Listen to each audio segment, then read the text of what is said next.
Hello, everyone, and welcome back to League Zero, Intermediate Division. I believe this is the upper bracket semi-finals. I'm once again back for casting. My name is Jace, and joining me this time for play-by-play is Dextron. Yeah, great to be here with you tonight, Jace. You called this the upper bracket semifinals. I actually believe this is the upper bracket winners finals. Winner of this game will go on to the grand Yes, finals against it whoever is. makes it through the hell known as the lower brackets.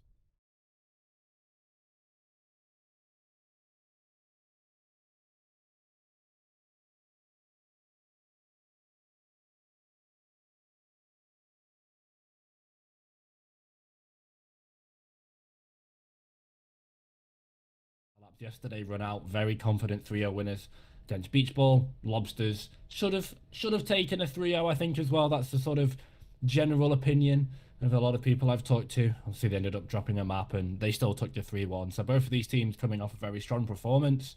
Dex, but both of them on paper, who do you think is your favorite? I mean, when you're talking about on paper, I don't think there's any way you can say that the Lobsters are going to win this game. On paper, the Meerkats have been the best team in the intermediate division throughout this entire season so far. I believe they won both the midseason tournaments. I don't think they've lost a game so far this season right now. They're still riding a perfect record, only dropping a couple maps here and there.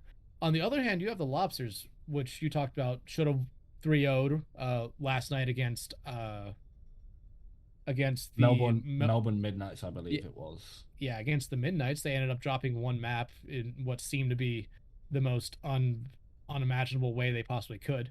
But they have some confidence right now. The Lobsters, have been kind of a team riding the middle of the this division the entire season. Maybe they were just kind of warming themselves up through the entire season, and now once it got Yeah. time for playoffs to start, they decided to flip that switch. Yeah, and the just looking at both of these teams anyway, and both of these players, and I'm very familiar with a lot of the players in the lobby. Some of them, for example, the off-tank Dr. Jargo, and both of these supports I'm unfamiliar with. But um, I won't delve too much into the lore of other communities or the tournaments because obviously we're here for League Zero and it's different. But Tanic being Optical Crash, the last time these guys got together in a DPS event for Overwatch 2, albeit, but together as a duo. They swept through a bracket, which is fair to say that they had DPS players 800, 700 SR above them. So Mr. Fister is Optical Crash, by the way, just for anyone that needs that information. But Optical and Tanic be together as a DPS line. It's been proven to be good. Now, will it be better than MVP Central and King of the Rush characters Reborn? I'm not quite sure, but what I will say for Tanic B and Optical Crash is they've gone up against very good players before, experienced players, probably, I mean, I'll say better players because of just the division that Meerkat Kollapse and this division currently is, the SR range. They've gone up against 4.1, 4.2, 2k DPS, held their own and even diffed them. So I'm putting a lot of weight and a lot of expectation on the Lobsters DPS shoulders, but I think it's fair dues, and they've definitely both deserve a lot of respect going into this game. Yeah, they certainly both do deserve all that respect right now. But as we're still kind of waiting for the teams here to get started with this game, uh, let's talk about the incredible shock that we could see to the Lobsters potentially making it to the grand finals through the winners bracket here. In my opinion, that would be probably one of the biggest shocks that we could possibly see, considering they really did struggle in the regular season. They only had a record of 2-4 with a -3 map differential. They were, Mm. there's only three teams that were above 500 that had above 500 record in the regular season. The Louisiana Lobsters were that first team just below that, and they were able to get themselves into this upper bracket with I forget who it was a win over, but it did come, I believe, late in the season. Actually, no, all their wins came. Uh, Actually, no, they were divided up. The Lobsters last beat, I believe it was Beach Ball, to get them that second win, which ended up being the win that got them into that upper bracket. But right now, again, like I said before, the Meerkats haven't dropped a game yet this entire series or season. So it's gonna be a really really tough uphill battle for the Lobsters. It absolutely is. As we've said, I went into this yesterday, and let me just sort of put the script back on the table. We've got, as I said, Date, aka Central, MVP. We've got co-rookie of the year in Dutch, who's off-rolling, which I learnt yesterday. Michael, aka the Girdler, on off tank, stellar as always, very, very experienced on the Diva and the Sigma, and even pulled out the Zarya yesterday as well. Reborn is one of those who I always think punches above his SR range as well. And it was my first look at Sam yesterday, but honestly, very solid, at least fundamental understanding of Winston and Reinhardt. And he doesn't need to do too much in this team, but when he was called upon, he made some massive plays and was everything that you sort of want from your main tank in this division and more when you need that clutch factor as well. So Meerkat, I think it's going to be difficult if you are this Lobsters team, because just looking at the names on this blue side of the lobby, they've got so much playmaking potential that there's only so much you can do as a team. I think especially at this level where you can sort of be really limited by your critical thinking, by your mechanics, etc. You know, if you've got that mechanical difference, if you've got that experience, then in those key moments where you really need someone to 1v2, 1v3, it can come down to minute details and, as I said, experience. And I think if we weigh these two rosters up, I've got to give it over to Meerkat. Yeah, that's kind of who I'm going with in this game as well. So, you know, maybe we just absolutely cast the curse of the Meerkats out of this, Maybe. you know, winners finals, and the Lobsters might be able to get a surprise shock win into the grand finals, or a surprise upset win into the grand finals, because I don't believe really anyone thought, maybe other than the Lobsters, that they would be in this position right now. So they're probably riding a high, you know, really high wave of momentum right now and just confidence in themselves. And, you know, they want to shock everyone here at League Zero. This would be a great way to do it.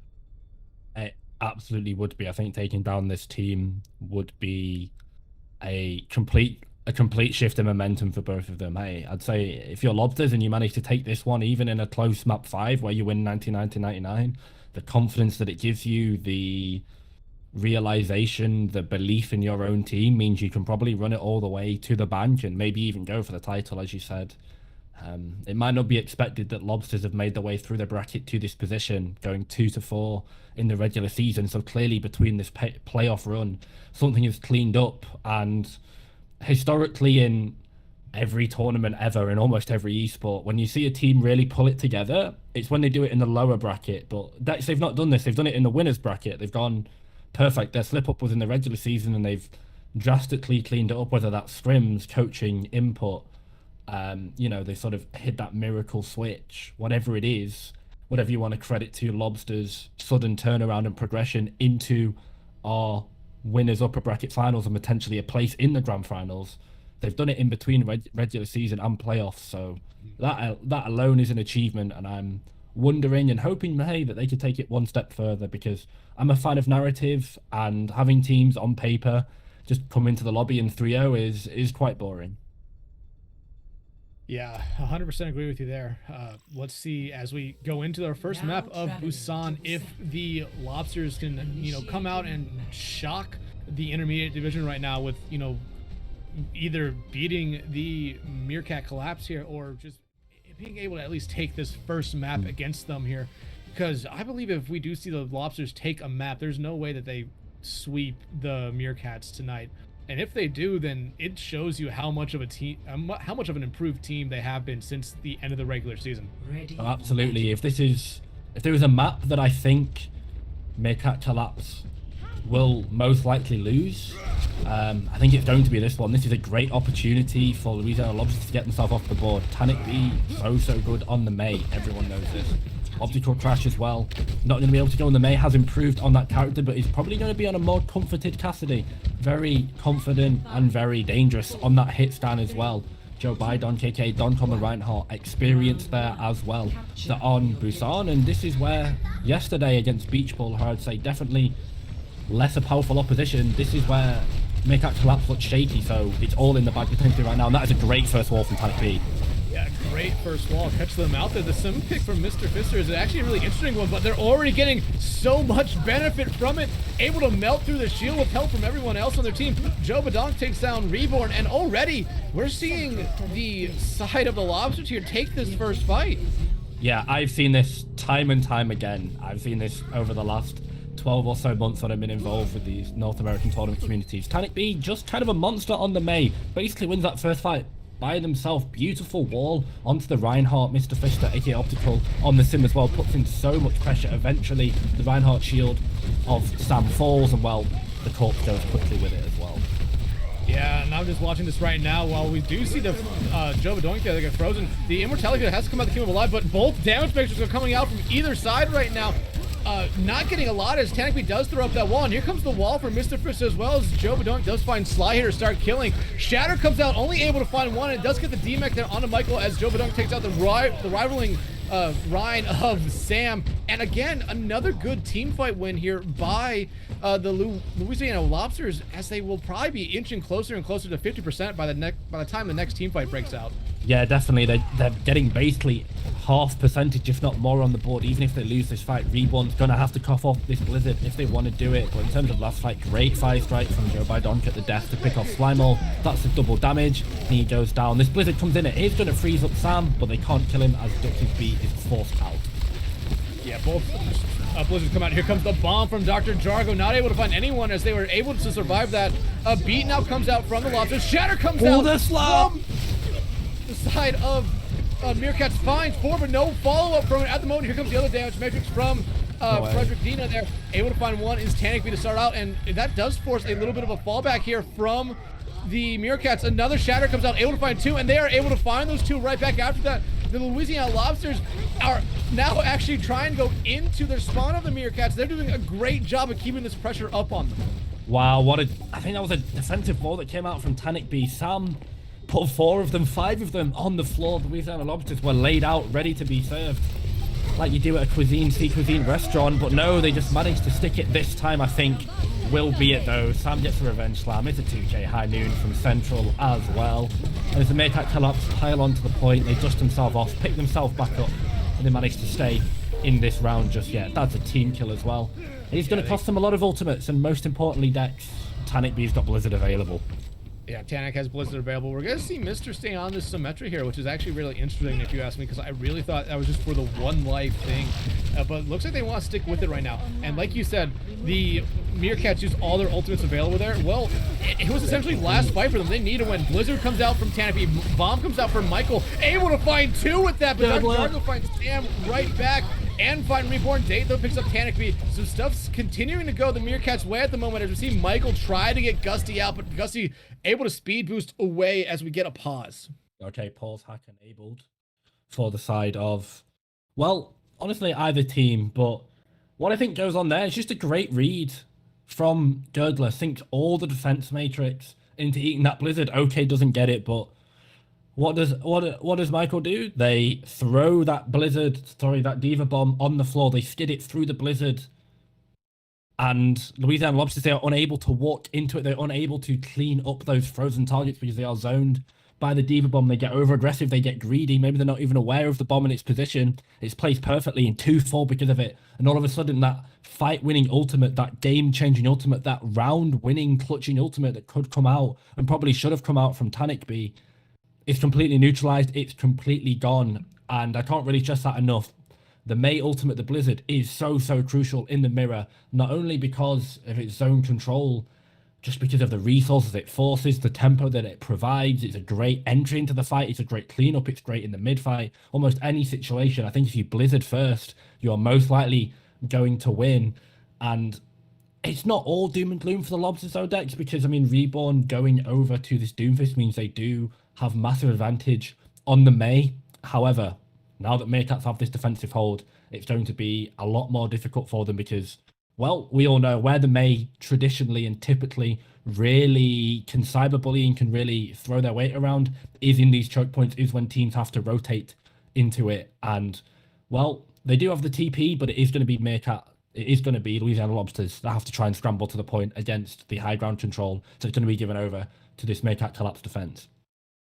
Yeah, but honestly, right now, just from what I'm kind of seeing in the game chat right now, it looks like a member of the Meerkat Kollapse here, or Sly, one of their support players, Yeah, has completely disconnected from the server and in the game, and it seems like he has lost internet at wherever he is, because while he's still in their Discord call, he is not saying anything there. So Meerkat Collapse might be down a player here if they cannot get him back in, which, puts them at such a great disadvantage after they had finally gotten stuff to go their way here in this 1 point at least, able to retake it there, as the Louisiana Lobsters got into overtime. They had to use all their ultimates to get it, but like I said, that was essentially their last chance to retake the point, and they were able to get it. Uh, Going back to what you're talking about though, Tanic B's Blizzard comes out and Michael's bomb comes out. And Michael is really the only one that got a lot of value from it, taking out two members of the Mm, Lobsters. And while, we saw two straight kills from the Lobsters right after that, it still seemed like no matter how that fight was going to go, it was handily in control there yeah. for the Meerkat squad. But now them potentially losing a player here could really hurt them. Ducks has their ultimate ready. Reborn is close. Date is close as well. But Sly was at 33% on his ultimate, and the tank line for the Meerkat Collapse, only Had one of to them's explain close. both. Yeah, one of them is close to or a quarter of the way there. The other one's only 14% of the way there. And you look at what the Louisiana Lobsters have. They have a bomb ready. They have that damage matrix ready from Frick Drina there. So I imagine we're going to see that damage matrix come out early here in this next engagement from the BAP for the Yeah. Lobsters here, just to kind of force the Meerkat squad back a little bit. And then you can throw a bomb in and even, kind of pair it up with a shatter when Joe Bedoink gets that up. Yeah, I agree, and I think the main takeaway from all of this and what we can see on our screens right now is that Louisiana Lobsters have control over the next fight, but one of the wonderful and honestly just broken things as we see Slimore re-entering the VC for Meerkat Collapse. Hopefully, he can get back in the lobby any second now. But going back to my point, Louisiana Lobsters, I think, definitely have control over the tempo of that next fight. But as I said, the weird and wacky, wonderful world of Overwatch 1 DPS is that Reborn on Doomfist is in the lobby. He did it yesterday against the High Noon of Doc, the Beach Ball DPS, the Cassidy. He was High Noon speeding towards his team. Reborn pops out a corner, turns him into a canvas, puts him on a canvas, sorry, and turns him into a bucket of paint and completely splats him against a wall. And then that was the threat gone. And Doomfist, so good against Baptiste. Honestly, pretty decent against mages. You can walk Heather and force a cryo for free. And against the Symmetra as well, when they're funneling through a TP, either before or afterwards, very predictable positions that they fall out of, which is perfect for that rocket punch. So it's a lot of pressure on Reborn. However, if he can land it, if he can stick it, then it's potentially going to win them a fight for free. And as you said, like there's no Blizzard on board for Tanic B, so that's going to have to keep on charging. And that's the key ultimate, that's the key win condition for this Lobster side. So any fight, they can stave it off, they can deny charge. For Meerkat, as they try and hold a very stalwart defense here, is just going to be good for them. Yeah, Sly getting back in the game. He does lose his ult charge, which is only at 33% right now. But Dux has his ult ready to go. So does Date, who just got that up. Frick is throwing that Immortality Field early. The beat and a high noon coming out from the side of the Meerkats. None of them finding anything. And here comes the Meteor Strike for Reborn. He's able to find Mr. Fister there as Michael finds Joe Bedoy. And Reborn coming right back, finds Gusty. And now just another essentially team wipe here by their Meerkats as they're going to try to just stagger Dr. Jargo there as long as they possibly could. Yeah, they put an unbelievable amount of pressure onto Donk early. Drainer's Lamp was forcing from there. Honestly, great beat from Dunk. The go button goes. The go button is that sound barrier, and they walk in, and beneath all the chaos, amongst everything, Reborn finds a pair with those Doomfist cooldowns. That's exactly how you want to play these fights if you are Meerkat Collapse. Now, Lobsters are going to get the rotate to go with Window, but I think Lobsters, they might be able to speed through this and go to the high ground. That's a great slam from Slam 5 on the floor. But they kills Tanic.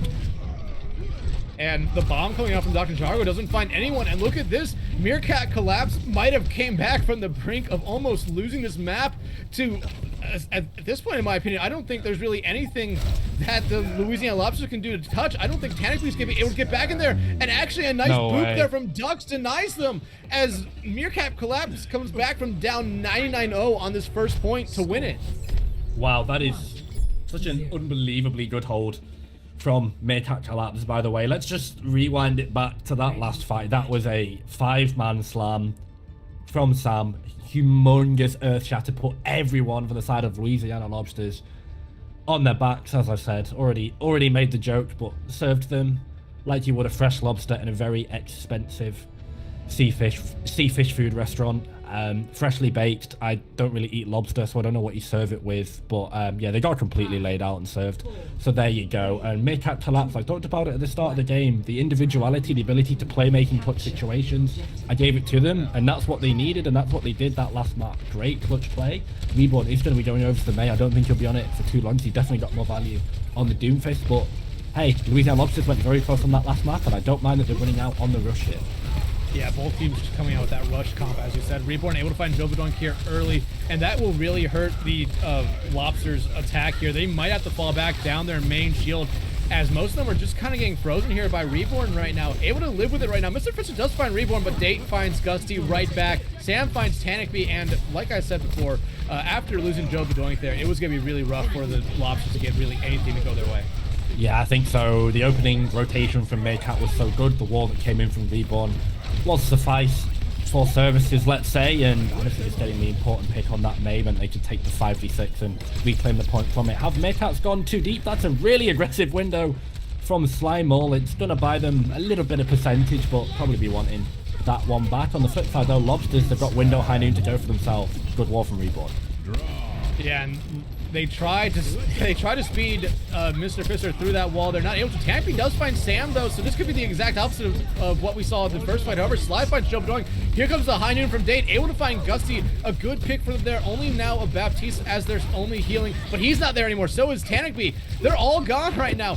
The mech is gone for Dr. Jargo, who gets killed there by Date. And again, another nice team fight win here by the Meerkats. Maybe I'm a bit more calibrated towards Overwatch 2 decks, so let me know if I'm wrong, but Dutch has charged that sound barrier extraordinarily fast. That was so quick, and most importantly, it was fight winning. They soaked so much pressure, so much aggression that came onto them from the Louisiana Lobsters top, completely negated by the sound barrier from that tied Rookie of the Year Dutch. A great sound barrier.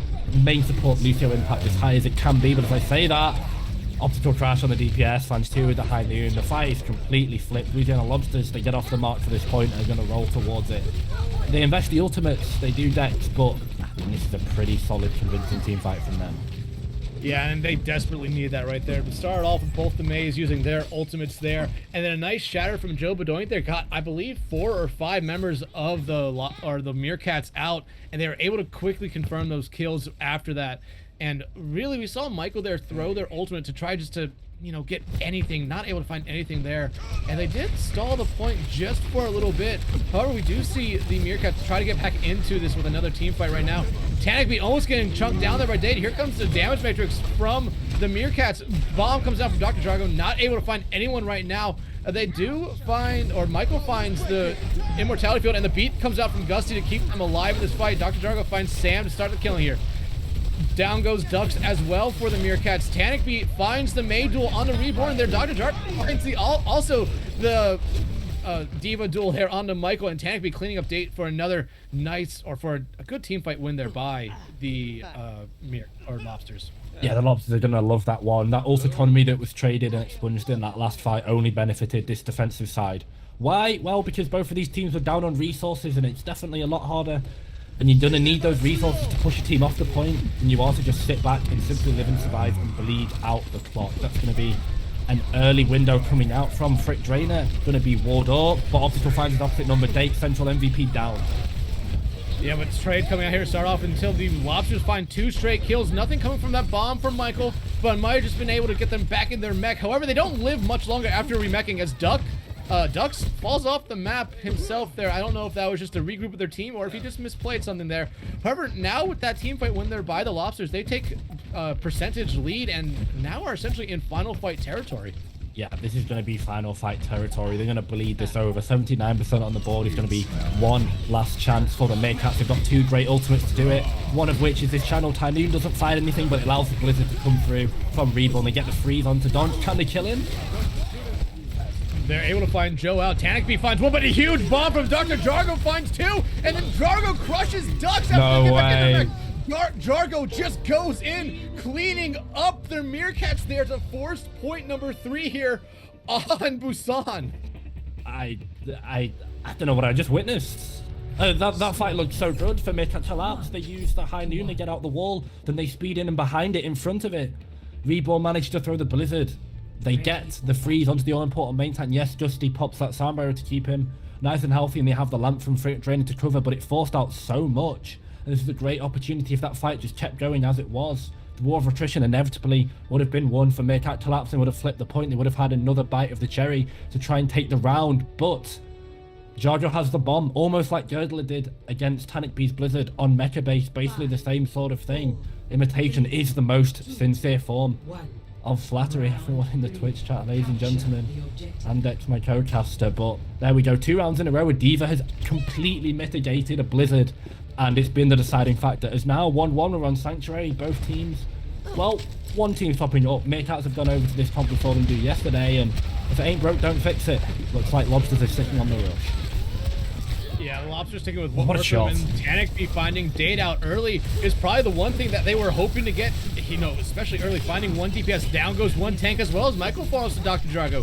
Drago keeping up their really great performance from that last one. The point is open right now, but it looks like the Lobsters want to try to win a team fight here after successfully killing half the side of the Meerkats. Looks like they're finally going to take point as Fister, with help from Tanic B there, is able to take care of Sam.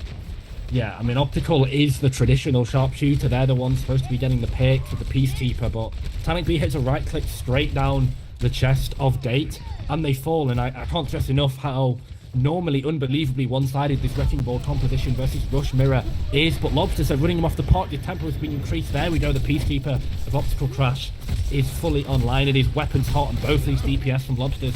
I said it, they've played bigger scenarios, they've played in high-pressure situations like this. They are ready to go, they are adapted to this kind of environment, and so far this round, the Lobster DPS, they are firing on all cylinders and they're really driving their team forward here. Yeah, speaking of the Lobster DPS, Mr. Fister, they're absolutely picking up all the kills. Joe Bedoink finds Michael, and I just want to point this out right now. While Reborn is close to their bomb, will not get it though in this life. Both the DPS for the Lobsters have had their ultimates. They've had them for a while right now. A Date's pick of the Ashe here might not have been their best idea, but it just works with their comp. However, their comp has not worked yet, as Mr. pops their high noon, only able to find Sly, but that is a huge pick for them, as Sly did have the Transcendence ready to go. Reborn pops their pulse bomb as fast as they got, not able to find anyone, as Joe Bedoink does find Reborn. Yeah, it feels like this Wrecking Ball hasn't been able to set up. Lobsters have just been running them off the park. You need angles, you need pincer, you need to allow yours and yours to poke in this long sight line. I think the flux is going to be the deciding factor. Reborn going over to, as I say that, it's not going to be the deciding factor if he gets frozen up in one shot. The Bob comes in on the back line, that takes down Optical, that's the danger man gone, the Cassidy falls, and I think it should be where Meerkat Kollapse get themselves back into this map. Yeah, I do have some ultimates here to their advantage. The minefield from Sam is huge because it kind of does force the Lobsters here to kind of fight this. Joe Bedoink falls as well. They did have the Shatter ready to go, but just look at the Meerkats here cleaning up this team fight. Still some stragglers left for the Lobsters right now, but it's just the usual suspects. You would see Dr. Jargo on that D.Va is in baby D.Va form at the moment, just hiding on top of the drum. They did get into overtime though, which is a good thing for them, but coming into this next fight, they're going to have 4 ultimates ready to go, while the Meerkat Kollapse will only have 1 ready to go. However, Ducks will soon be there with their rally. Yeah, whilst the flip managed to come through, this is a great fight for this team looking to retake here for the Lobsters. They managed to force everything out, and it seemed a little bit int, but I really like the intent behind the play. They almost managed to kill the Girdler, and that was their win condition for this fight. As this flux is now finally going to come in. It's covered by the beat from Dusty. That's on the floor from Tanic B thanks to the rock, but then 2 more go down. Lobsters, they are fully rushing down this spam composition, this composition that's supposed to be safe, playing away from angles, playing out of danger, playing that long sight line. That distance has been covered so effectively all round. Sanctuary has been completely owned by the Louisiana Lobsters, and then they get themselves out of the frying pan and fully into the fire, as it looks like they're going to clean up map 1. Yeah, down goes Sly. Just a couple stragglers left, or it's going to be whoever can get back to the point after they respawn here.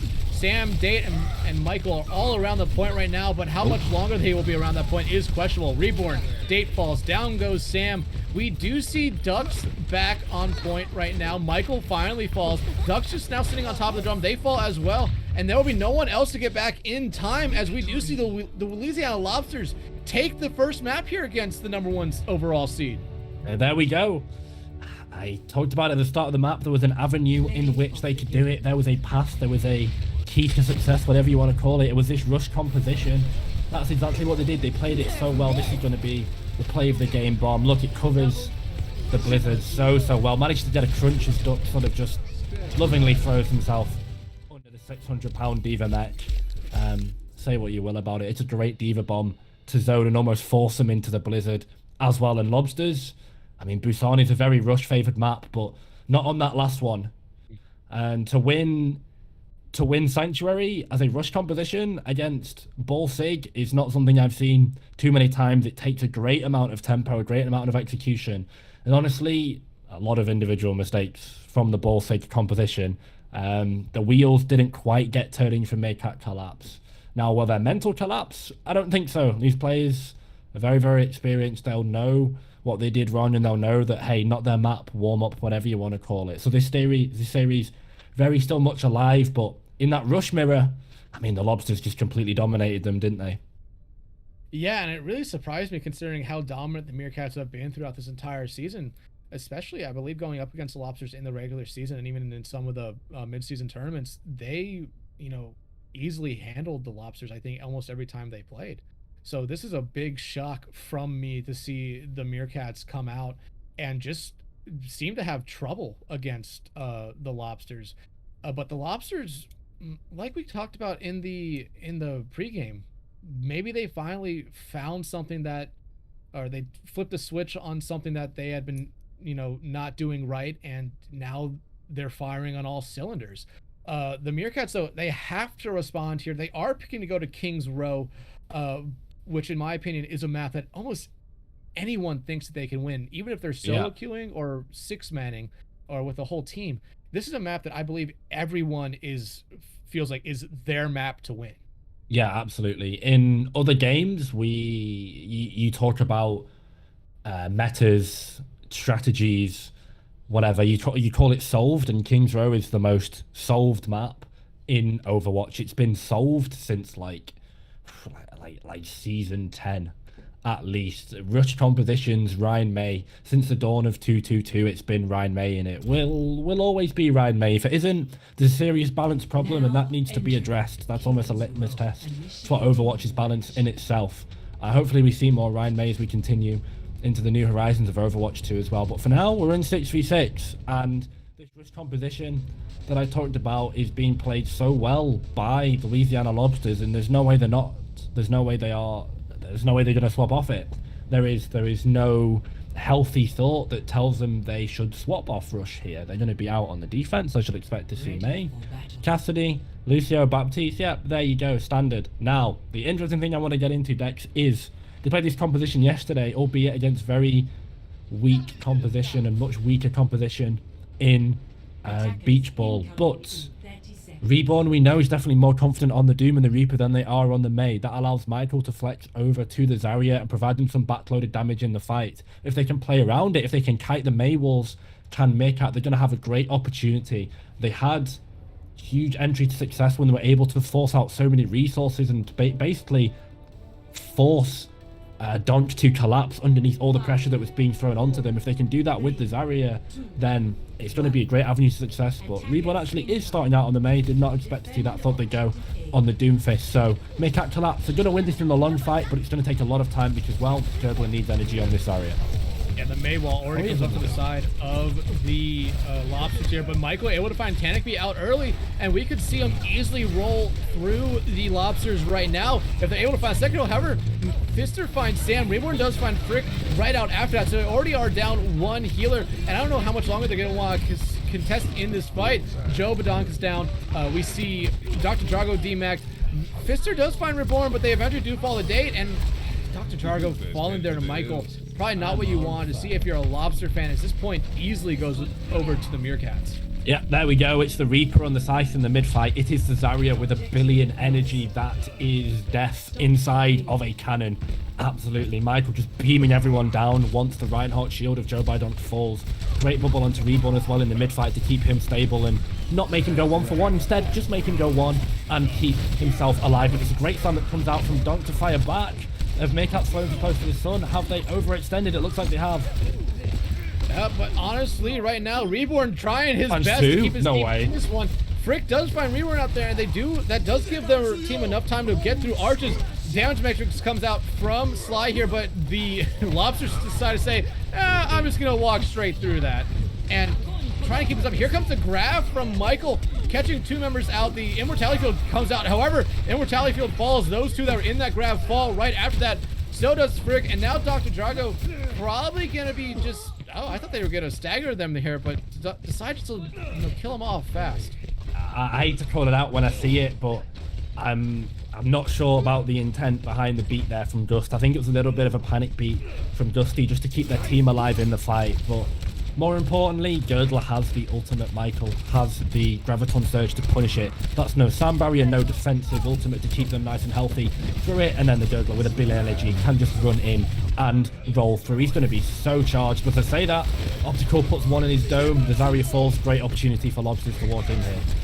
Yeah, and with Reborn dying in that backline, there's really no disrupting presence that is there now for the Meerkats as Gusty takes out Sam, and now we're starting to see the Lobsters kind of collapse in on the remaining members and some of the respawning members for the Meerkats right now. Dr. Drago finds Sly out, and you talk about a team getting too close to the sun right now as we see the Lobsters kind of back away from what is essentially the spawn doors of the Meerkats. This is going to be a very difficult couple of fights, even with the wealth of ultimates that they've got for Meerkat Kollapse, because they're going to have the choke, they're going to have the Blizzard to go against Tanic Beam. Michael will need energy, need charge, and need to get towards the Graviton Surge, so they're going to have to just sort of take it lying down for these next couple of fights. As I say that, Reborn's having none of it, gets a pick onto Optical. Oh my goodness, Oh, a five-man bomb from Jargo! Oh, no way. That's a huge slam as well. Donch goes round the back, gets it underneath him, and the bomb comes in as a grand finale. I've seen that a couple times on King's Row, but not the 5k. That one will go down in history, that's for sure. That's one for the archives. That's one for the Twitter highlight reel. Take it out, Dr. Jargo. That's a great fight. Saved it after Tanic B. Well, sorry, after Optical was taken down thanks to Reborn's early pick. Man, am I happy my neighbors are not here this weekend, or else I would be getting a noise complaint. But another pause coming out. It seems that Optical has crashed. That is a fun thing to have happen in what essentially a team fight breaking out, where that Cassidy was going to probably play a big part in it, but a nice bomb there from Dr. Jargo kills about half a minute of the time bank for the Meerkats here, but it looks like they're already picking out their targets here, as we do see Reborn going after Frick right now on the high ground there. Yeah, Frick's got lamped, but unfortunately against the uppercut of Reborn, they're going to be, well, it's going to be ineffective. I think luckily for Frick, actually, Reborn already used the uppercut to get into this high ground position, so it's not too bad. Going to have to try and splat him against the wall before that lamp can come down. This isn't the best for Lobsters, though. Unfortunately, that disconnect is going to be massive, because now Optical is going to have to make their way back from the long spawn room. It's basically a pick for the side of Meerkat Kollapse. That means they're not going to have to invest any of their really heavy ultimates. Sam might just look to drop the Earth Shatter onto Tanic B, and Don can clean up the fight from there. So it's really unfortunate, but Slimeball did disconnect a fight earlier, and that definitely cost them too. So a little bit of swings and roundabouts here in L0, and I'm glad it's not one-sided. The disconnects are now 1-for-1, so it's a bit more even. But let's just look at the rest of this fight objectively. I think it is likely going to be won because of that disconnect for Meerkat Kollapse, and now Dex, I think they have to snowball it. What can they do from it? They're going to walk away with the fight with almost Graviton Surge, High Noon, Earth Shatter as well. A little bit more support percentage as well. Reborn probably getting a little bit closer to that Doomfist ultimate as well, that big slam. I've forgotten the name of the Doomfist ultimate. Meteor Strike, there we go. But most importantly, as I said, I don't want to make this too much about the Zarya, but when you look at the compositions, it's sort of how much value can Michael and Reborn get in these fights? How individually hard can they clutch? Because if they don't, and the fight ends just off one Tanic B wall, then their picks are game throwing, and their picks are ultimately costing, because you miss out on so much defensive resources for your Reinhardt when you play the Zarya and the Doomfist. So it's really go big or go home for this Meerkat composition. But to be fair to them, so far it's been working. Like, look at the damage that's come out from Reborn and from the Girdler so far in this series, in this map. Yeah, kind of already dipping the side of the Lobsters here, as Tanic B only has 1,300 damage to their name, while hell, the DPS line for the Meerkats here is nearing almost 8,000 DPS Reborn or having damage. 4K. Reborn having 4K is nuts here, by the way, on the Doomfist. That's actually like that's very, very impressive. That is a hell of a lot of rocket punches. We get the unpause here. It looks like Frick Drainer could be on the end of another one. The uppercut comes in, but it bounces him safely into his team. The Baptiste is survived and alive for now. Yeah, Gussie able to find Sam there. Here comes the high noon from Date. Nice wall from Tanakby will pretty much cancel that high noon. Actually, they're able to find Tanakby with it as he was able to just get around that wall just before it gets away from him. But we do see Mr. Fister come back into it on the Doomfish, try to get back into this fight fast. As you say, that Graviton Surge should have been a huge for the Meerkats. However, no one falls from it. Instead, Michael falls. Dux does find Mr. Fister. Dr. Jargo with another bomb finds Zate. Shatter from Joe Badoink finds Sam, Sly, and Dux, but they're able to escape with their life for the moment, all except Sly.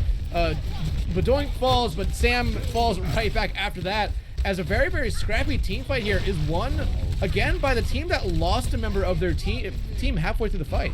Yeah, great sound barrier coming out from Dusty to keep their team alive in the middle of the fight. And great defensive usage of these cooldowns. Great way to soak pressure. They were down in this fight. As I said, I was expecting Lobsters to just I was expecting Kollapse to just grab and come in and clean up, but they didn't. It's an egregious fight win for this defensive team here. It's only going to benefit them. Time burning off the clock. Almost 90 seconds to go. This Meerkat Kollapse attack, and slowly but surely, time is burning, and this blizzard could make it even worse. Yeah, able to take care of Sam. That was probably the one target they were going for there. But we do see Reborn trying to cause some problems. However, Mister just denies him with his punch of his own, making him into a red paste on the wall, and finds Date right after that. Already under a minute and a half right now, and the Meerkats are starting to run out of time. However, they do have some ultimates coming up here, which can really turn a fight if they're able to find one or two picks with them. Fist himself doing so well to find a pick there, clearly seeing the power impact that Reborn is getting on this second point. Honestly, just doing so well. So that Date going to be swinging this fight with a high noon, doesn't get anything, only forces resources. Both meteor strikes coming out, both beats coming out to try to deny him, but a huge five-man shatter from Joe Badoink, and look at this, almost all the members of the Meerkats health almost go to zero there. However, they're able to stay alive with some key plays there from Sly. Sam finds two right after that, though, keeping them in this team fight. Reborn finds Gussie. The bomb comes out from Dr. Jargo. Will be able to find anyone. No, not this time, as finally their streak of finding kills with bombs kind of ends there. And a nice team fight win here might be able to propel the Meerkats here to this second point. And they keep it alive, they keep going. They're going to have two tank ultimates to go as well. Should they go against a recontest? Date finds the pick onto Frick Drainer. That's no Baptiste, but it's traded. He falls for it. Sam finds, I believe, only one there with their shatter, but it was a nice pick off there onto Joe Badoink. And look at that, the Kollapse in right after that from the Meerkat Kollapse. Just picking up everyone that had rushed back to that cart from the Lobsters here. And now it does take an overtime. However, Meerkats win that fight, and they win the second point. Yeah, they were always going to win the fight, and I question potentially why they tried to go in, but I think all they do is really they bleed over Precious ultimate charge to this attacking team now. We are basically just under a minute with 1:10 left on the clock by the time this fight rolls out. That's a great wall, though, to interrupt me there, and if they find anything, they do find Sam. Great first pick for the Lobsters here. Blizzard, bomb, high noon, all coming out. Meteor strike coming out. However, really no one able to find anything. Mr. finds Sly there, and Date again picking up some kills there. So we just saw, I believe, 4 or 5 ultimates come out, and no one was able to kill anyone with them. Essentially, I think coming into that last engagement, the Meerkats had 5 of the 6 of their ultimates ready. They found nothing with that, and now Sly's damage matrix is the only thing left for them. Yeah, both teams bone dry and ultimates. The only thing that really found any sort of meaningful connection was Tanakby's Blizzard that managed to freeze up Sam, but that was 5 seconds into the fight. It was so early, and I guess that's what happens when both of these Doomfists go in, but Donk goes into the pit courtesy of a boot from Dutch. Sly takes down Obstacle. That puts an end to his Doomfist shenanigans in this fight. They won't even be able to start any mischief there on that Doomfist, and this payload is going to roll forward by the skin on their teeth, from the jaws of defeat. It looks like Meerkat Kollapse is just going to slowly roll this payload in, and we have another disconnect. Pulse champ. Paused. Oh, it's Sly again. Slime all again. Pain. Unfortunate, because Did Sly have his ultimate ready? Did they have their damage matrix Yeah, ready to go? they did. They Ooh, did. that was gonna probably be key for them in this coming up fight here. But now, the fact that they're losing this, Gusty did pop their beat just as I believe this pause hit. And hell, I don't even think it's really even connected with the ground yet, as I do not see anyone on the Lobsters having any shields from that. But the Lobsters are now going to come into this engagement with only that beat. And Dr. Jargo is really close on his bomb as well. And I can't tell if Joe Bedoink is close as well, but I believe he is. Frick is close to another uh damage matrix as well. Mhm. So the Lobsters are going to come back into this right now with a lot of ultimates ready. They just need to live. They need to live long enough to get them, because it does seem like the Meerkats here are going to be essentially camping them right at their spawn door.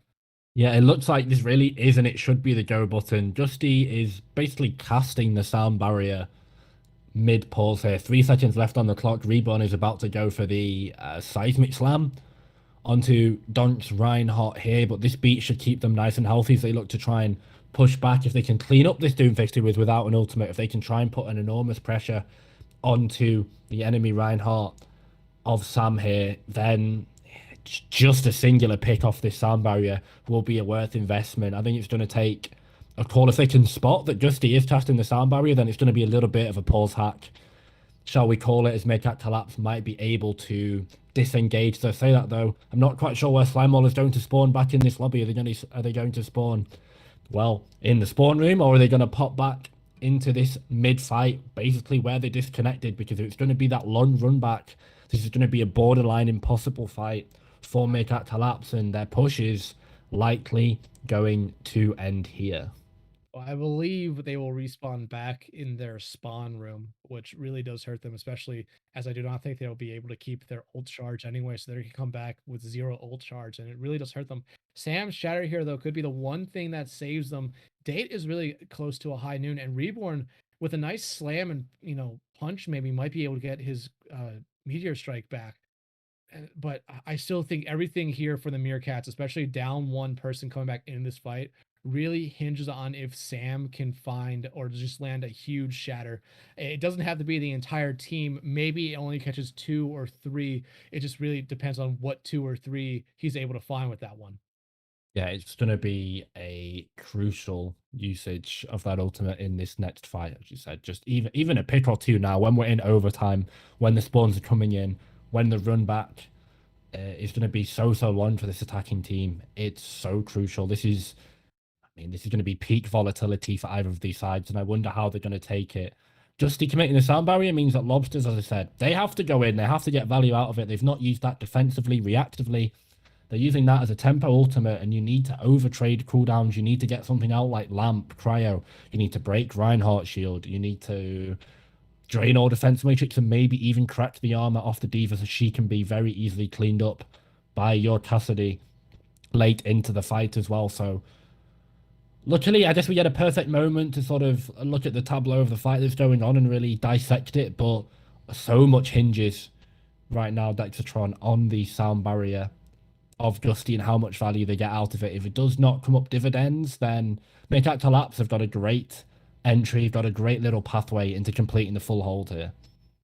Yeah, I can see all 5 members of Meerkat Kollapse right now. I can't see anyone for the side of the Louisiana Lobsters, but I imagine Gusty's popping that sound barrier, and it's going to essentially hit almost everyone for the Lobsters. I have to imagine that it's going to be a huge one for them, as it's essentially going to be their ticket to get back in and kind of contest uh, the Meerkats here.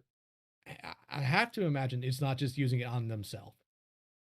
No, I don't think so. This is going to cover at least probably Donk just based on guesstimation alone. Your Lucio should never be outside of your aura range of your Reinhardt. If you are, then it's a serious problem that both your Reinhardt and your Lucio player need to talk about, like the fundamental of brawlers, that you sort of fight inside your Lucio aura range. Obviously, there are times where your Lucio will go off like a mountain goat, just sort of up and about and over the hills and far away. But on a map like Kings Row, that ain't possible. The skybox is probably still Lucio aura range. It's a very, very low to the ground, low ceiling kind of map. kind of like Lucio itself, quite a low ceiling. But hey, nonetheless, the it has to be a good sound barrier from Justy, and I think it will be. That's sort of the main thing I'm focusing on. But I guess we're gonna have a bit more. Just looks like Slime's gonna have to do a full restart of his internet. So this map so far, Dex, we've seen a real lack of a May come out from the side of Meerkat Kollapse. It's mostly been Azaria, and if we look at the damage charts now, I mean, Girdler's been on a character that has historically and really should be outputting an incredible amount of damage, and they're actually behind Dr. Jargo, who, fair enough, did have a 5k Diva Bomb. However, even still, the Zarya damage so far this series was lacking from the Girdler. Now he's gone over to the Diva. I think it's been raised a bit, but no May here. What do you think about the Meerkat Kollapse adaptation to Rush that they've been playing in this Brawl Mirror, this map? I mean, it really worked out for them on the first point because they found that first pick early, and that just allowed them to kind of collapse in on the Lobsters there. While, they did lose one, I believe, two members throughout the entire team fight, it didn't necessarily matter as they were able to pick up pick after pick. And then essentially you got to the streets phase of King's Row for them, and it just didn't necessarily work out for them. They tried to stay on it and maybe see if they could roll through streets. However, the Lobsters just came out on that with with really no swaps, and were kind of just, I feel like they kind of just let them have the first point a little bit, even though that's probably not the main goal. But after they lost that first member, they kind of knew that it was going to collapse down on them really hard there. But Streets phase, it was like we were seeing a completely different Lobsters team. Granted, we can say, everything kind of capped off for them on Streets phase with that 5-man bomb from Jargo, but so many ultimates went into that fight before that, again, it was much like Jargo's play of the game on Busan. We saw, I believe, dueling blizzards come out, and the blizzard from Tanakby on Busan led to that 3-man or that 2-man bomb, and then the crush kill from Jargo into the finding the last straggling member of the Meerkats on point. But they've been able to, the Meerkats have been able to kind of just win these scrappy team fights here a little bit. But you're talking about ultimate usage here, and date on that Cassidy, I don't think has necessarily had a lot of success when it comes to their high noons. Maybe finding 2-3 picks across 5 ultimate usages is not necessarily a good amount for that. And one thing I kind of wanted to point out right now is if you look at Sam's and Joe Bedoink's damage dealt between the two, Joe Bedoink is essentially gapping him almost 3 times the amount of damage, or a little under 3 times the amount of damage Joe Bedoink has more than Sam. Joe Bedoink's almost at 10k damage. Sam's only at 3,600. What I will say though is this is obviously a case where if you don't understand the intent and the compositions and you just take stats out of context, they can be very misleading. So this is obviously not sort of a criticism on my fellow co-casters. It's not a criticism on you, Dex, but let's delve into it. Why does Sam have less damage? Well, because he's not been able to swing as hard on the front line. Why? Because he's had to play more defensively with his shield. Why? Because Michael and Reborn have been on characters that play for themselves. They do not play and they do not peel around their Reinhardt. Date has also been forced back as well because these bubbles are going over to Reborn. They're almost playing with their Doomfist as this front line. So Sam is walking up. He's absorbing a lot of pressure. He's had no defense matrix. He's had a minimal flashbang coverage from Date as well. And obviously he's had no May walls. And most importantly, that bleeds over into a Reinhardt not being able to play aggressively as they want. We know Donch is an aggressive Reinhardt anyway. But it's definitely going to give him a massive advantage. So say that the hammer comes down from the aforementioned Reinhardt. Donch puts 2 on the floor. The bomb comes in from Jargo just for good measure. And Meerkat Kollapse off the back of a DC and the pause hack coming in. They're going to be held here. 60 meters and 2 points on King's Row. Yeah, just essentially everything we kind of talked about into that before that fight started there. That beat had to be huge. It was. It hit everyone there for the Lobsters. I talked about it. The shatter needed to be big from Sam. Did not find anyone with it. And then it essentially just snowballed into there for the Lobsters. Just able to kind of clean up everything after that. Frick Drainer that got their damage matrix incredibly fast after that, after the pause or the unpause, and we saw them probably get a couple of assists from that. And essentially after that, the Meerkat just necessarily didn't have the ultimates to kind of follow up on it.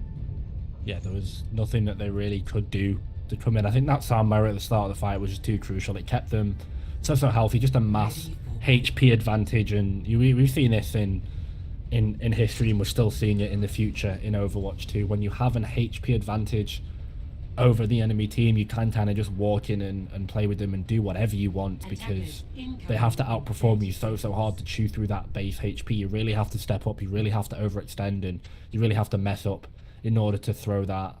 So the sound barrier coming in there from Gust turns out to be great timing on it. As I said, I was very critical of the sound barrier usage on second point when they know that the Graviton Surge from Girdler is on the way and it's coming up, but they use it to try and stay in the fight this time. And honestly, every time after that, Dusty's sound barriers have been very solid and very high at tempo. They've not been afraid to throw it out in a fight that they potentially can win, and so far it's led to some pretty crucial stabilizations and therefore victories for this side of Louisiana Lobsters. Reborn going to be still on the Doomfist on the defense, but a little bit of high ground and angles to work off. Yeah, Dayfire and Canopy out here again early in this fight. I believe it kind of went the same way on their offensive push here, and now just a nice collapse here from the Meerkats, able to pick up probably will be a team kill here. They're going to stagger out Dr. Jargo a little bit, which is something we have not necessarily seen them do, but I imagine they would be perfectly fine with leaving Dr. Jargo alive, because it's probably better if they try to get, or if Dr. Jargo has to build their mech back up rather than just respawn. Yeah, Jargo's going to go back to spawn and swap to D.Va to get instantly back in that mech. That was a great first fight for this team. It gives an ultimate advantage. Slimemore's going to get window. Reborn's going to be close to that ultimate, which means that Doomfist can play so much more aggressively. Lobsters again try this window rotation, but I was just about to say it. If you try it, you're going to get just splatted by this Doomfist RNG punch, and that's the all-important page obstacle goes down. High Noon being popped here by Dana. Jargo finds Reborn. Here comes his damage from Slide. Shatter comes out from Jargo. Doink finds 3, but no one falls from it just yet. However, we do see the Lobsters have a point here, or a tick on that point right now. Mr. does find Slide, but the fight is still going on right now. Ducks having to pop their own beat to kind of keep themselves alive and sustain some of their team. Shatter comes out from Sam right into the shield of Joe Doink. Date does find Mr. out though. Here comes the Blizzard from Tanic, be able to freeze a couple there, and they do pick up a couple that were frozen there. Now only Michael left alive, and Reborn is around point now. Michael finally falls, but looks like they're gonna allow the Lobsters here to take this first point as Date falls there late. Yeah, too much in the end there for Reborn and Date to do basically 2v4. The overwhelming ultimate advantage that was finally sent home to roost for the side of Louisiana Lobsters just ended up giving them the fight. They're going to get the forward holder as well. They're going to get themselves past this all-important gate for this fight. The High Noon from Optical as well is going to be so good at just zoning back Meerkat Kollapse as they try and walk into them. Lobsters, they commit a lot of key ultimates, but these two that they've got ready to go, they know that Lobsters, the Meerkat Kollapse are going to have to walk into them. They've got 2 great resources to try and punish that.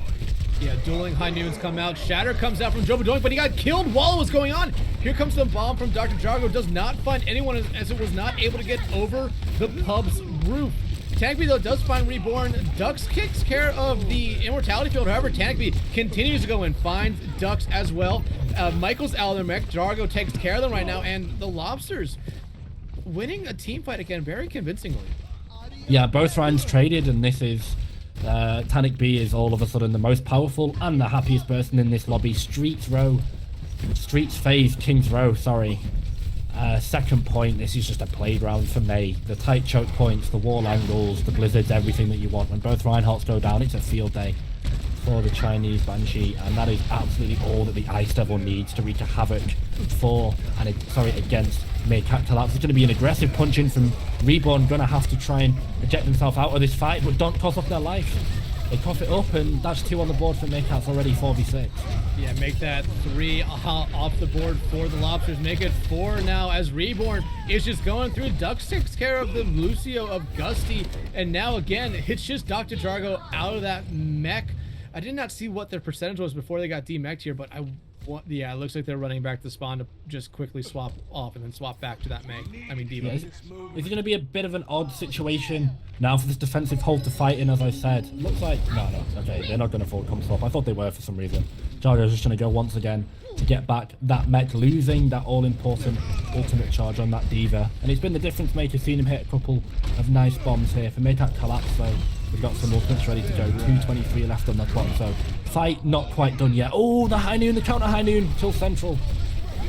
Yeah, but the beat coming out from Gusty. Here comes the Blizzard from Tampy and the beat and Meteor Strike from the side of the Meerkats right now. Gusty does find Sam. Here comes the bomb from Michael into a very dangerous spot. Able to find Frick out, but still it is a very, very scrappy fight around the car right now. Tanic is absolutely just being a menace right now to the Meerkats. Able to find Ducks. Sly doing their best on that high ground to keep their team alive. Reborn in a very awkward position, essentially getting kind of triple teamed by the remaining members alive for the Lobsters at the moment. Jargo does take him out, but Jargo and Tanakby get quickly taken out after that, and so does Gusty. Yeah, these fights are collapsing and breaking down so much, and this should be where the May can really come up dividends for this attacking team, because it allows them to divert their focus. They play off the May freeze.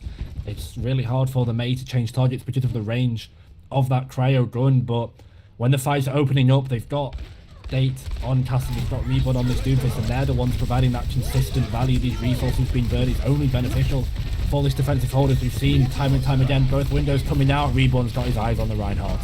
Yeah, another Meteor Strike coming out, not able to find anyone, but the Meerkats doing a great job of not necessarily needing to make sure that Meteor Strike found anyone. They're already taking care of half of the side of the Lobsters before he came crashing down back to Earth. And now, again, under a minute to go, the Lobsters are starting to run out of time. However, they're going to come back into this next engagement with 4 ultimates probably ready. Yeah, I think we definitely need to see more value come out from this May from Tanakby here, because this should be the massive, overwhelming differential. But credit to Meerkat Kollapse for playing against this compositional deficit, is what I call it, and getting the value out of it. Reborn has done so well, and the team have done so well to kite and sort of mitigate the damage and the mass sustain that the May can come in. There we go. Final fight territory. Tanakby is down. That's no May. Mr. does find Date, and now the high noon coming out from Date. Here comes the bomb from Michael. Not able to find anyone other than that immortality field.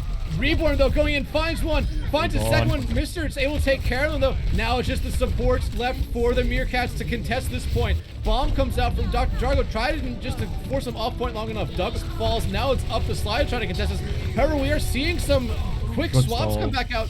Date finds Mr. who swapped over to that Tracer. Jargo's out of their mech. Tanakby does find Jargo, and Sam with a shatter finds Tanakby. It's starting to run out of time and options here for the Lobsters. Sam coming in, finds the second one. Here comes the beat and the damage rated from the side of the Meerkats. Meteor Strike comes out from Reborn, not able to find anyone as they're going at the Frick. Joe is now on the ball, trying to just contest card as long as he can. Gusty is back, same as Mr. who's on that Tracer now as well. Tanic, if they can get back, it will be huge, as they do have a Blizzard ready to go, but the numbers are just getting less and less now for the Lobsters. Joe falls and not able to get back in time with that Blizzard was Tanic, and the Meerkats will tie this series up.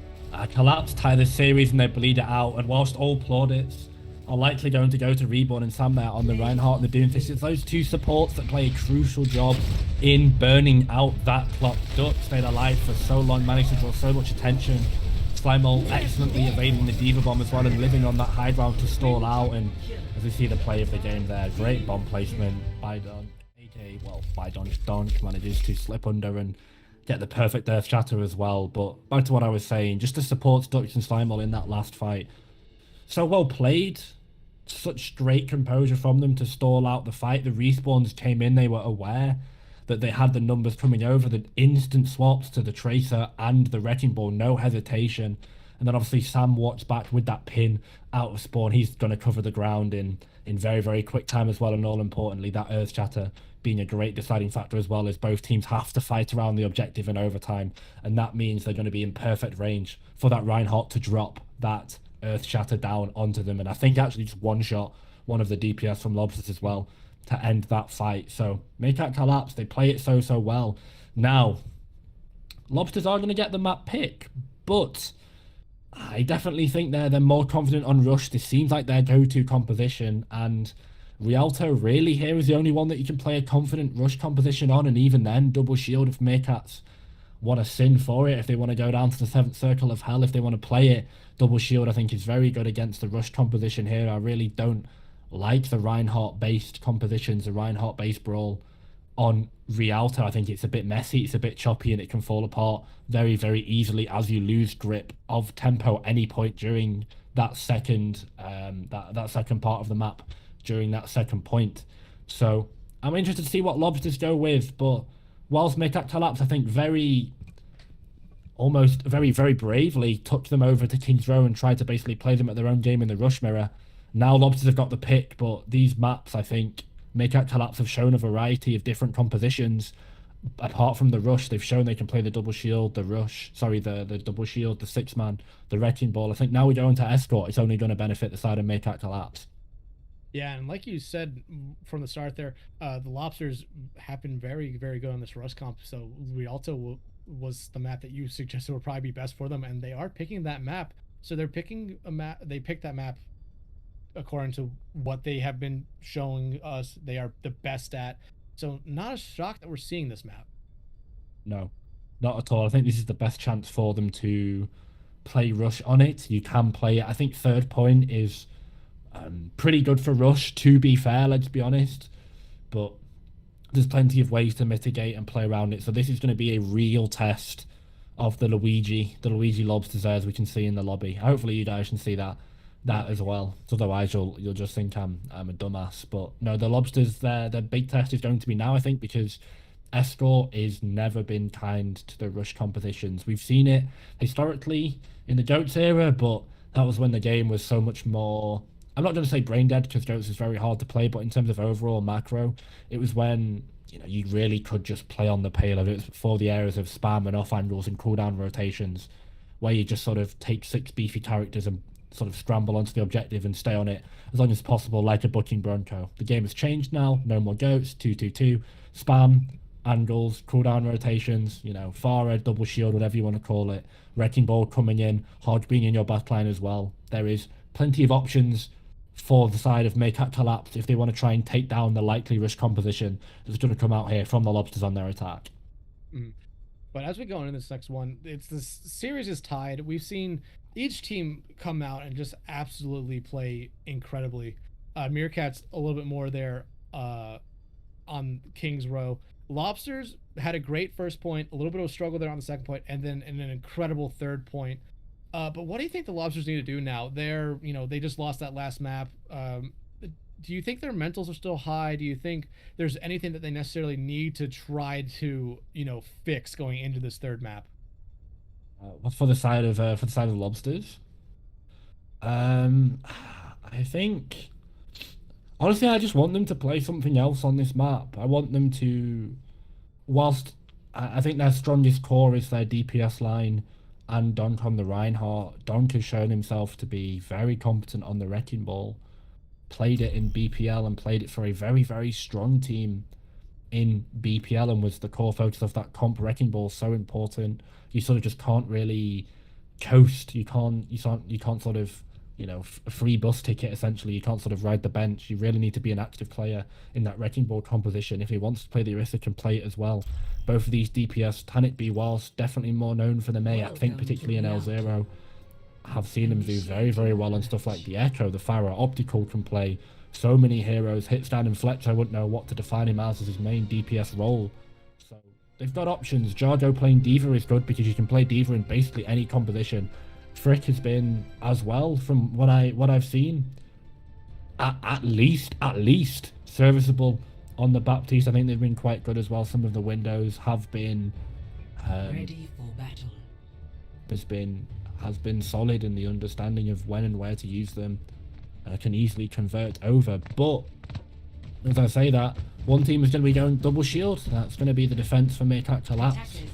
Looks like the attack are just going to try it on the rush. Honestly, I don't mind it. Hey, you might as well go out on your most comfortable composition, but if they don't have something in mind, if they don't have a plan B, is there nothing hidden up their sleeve or in their back pocket, trying to hide it from the security as they try and sneak through, then it looks like the TSA defense here of Meerkat Kollapse are just going to send them and leave them in the departure lounge. That was a very extended airport metaphor there. There you go.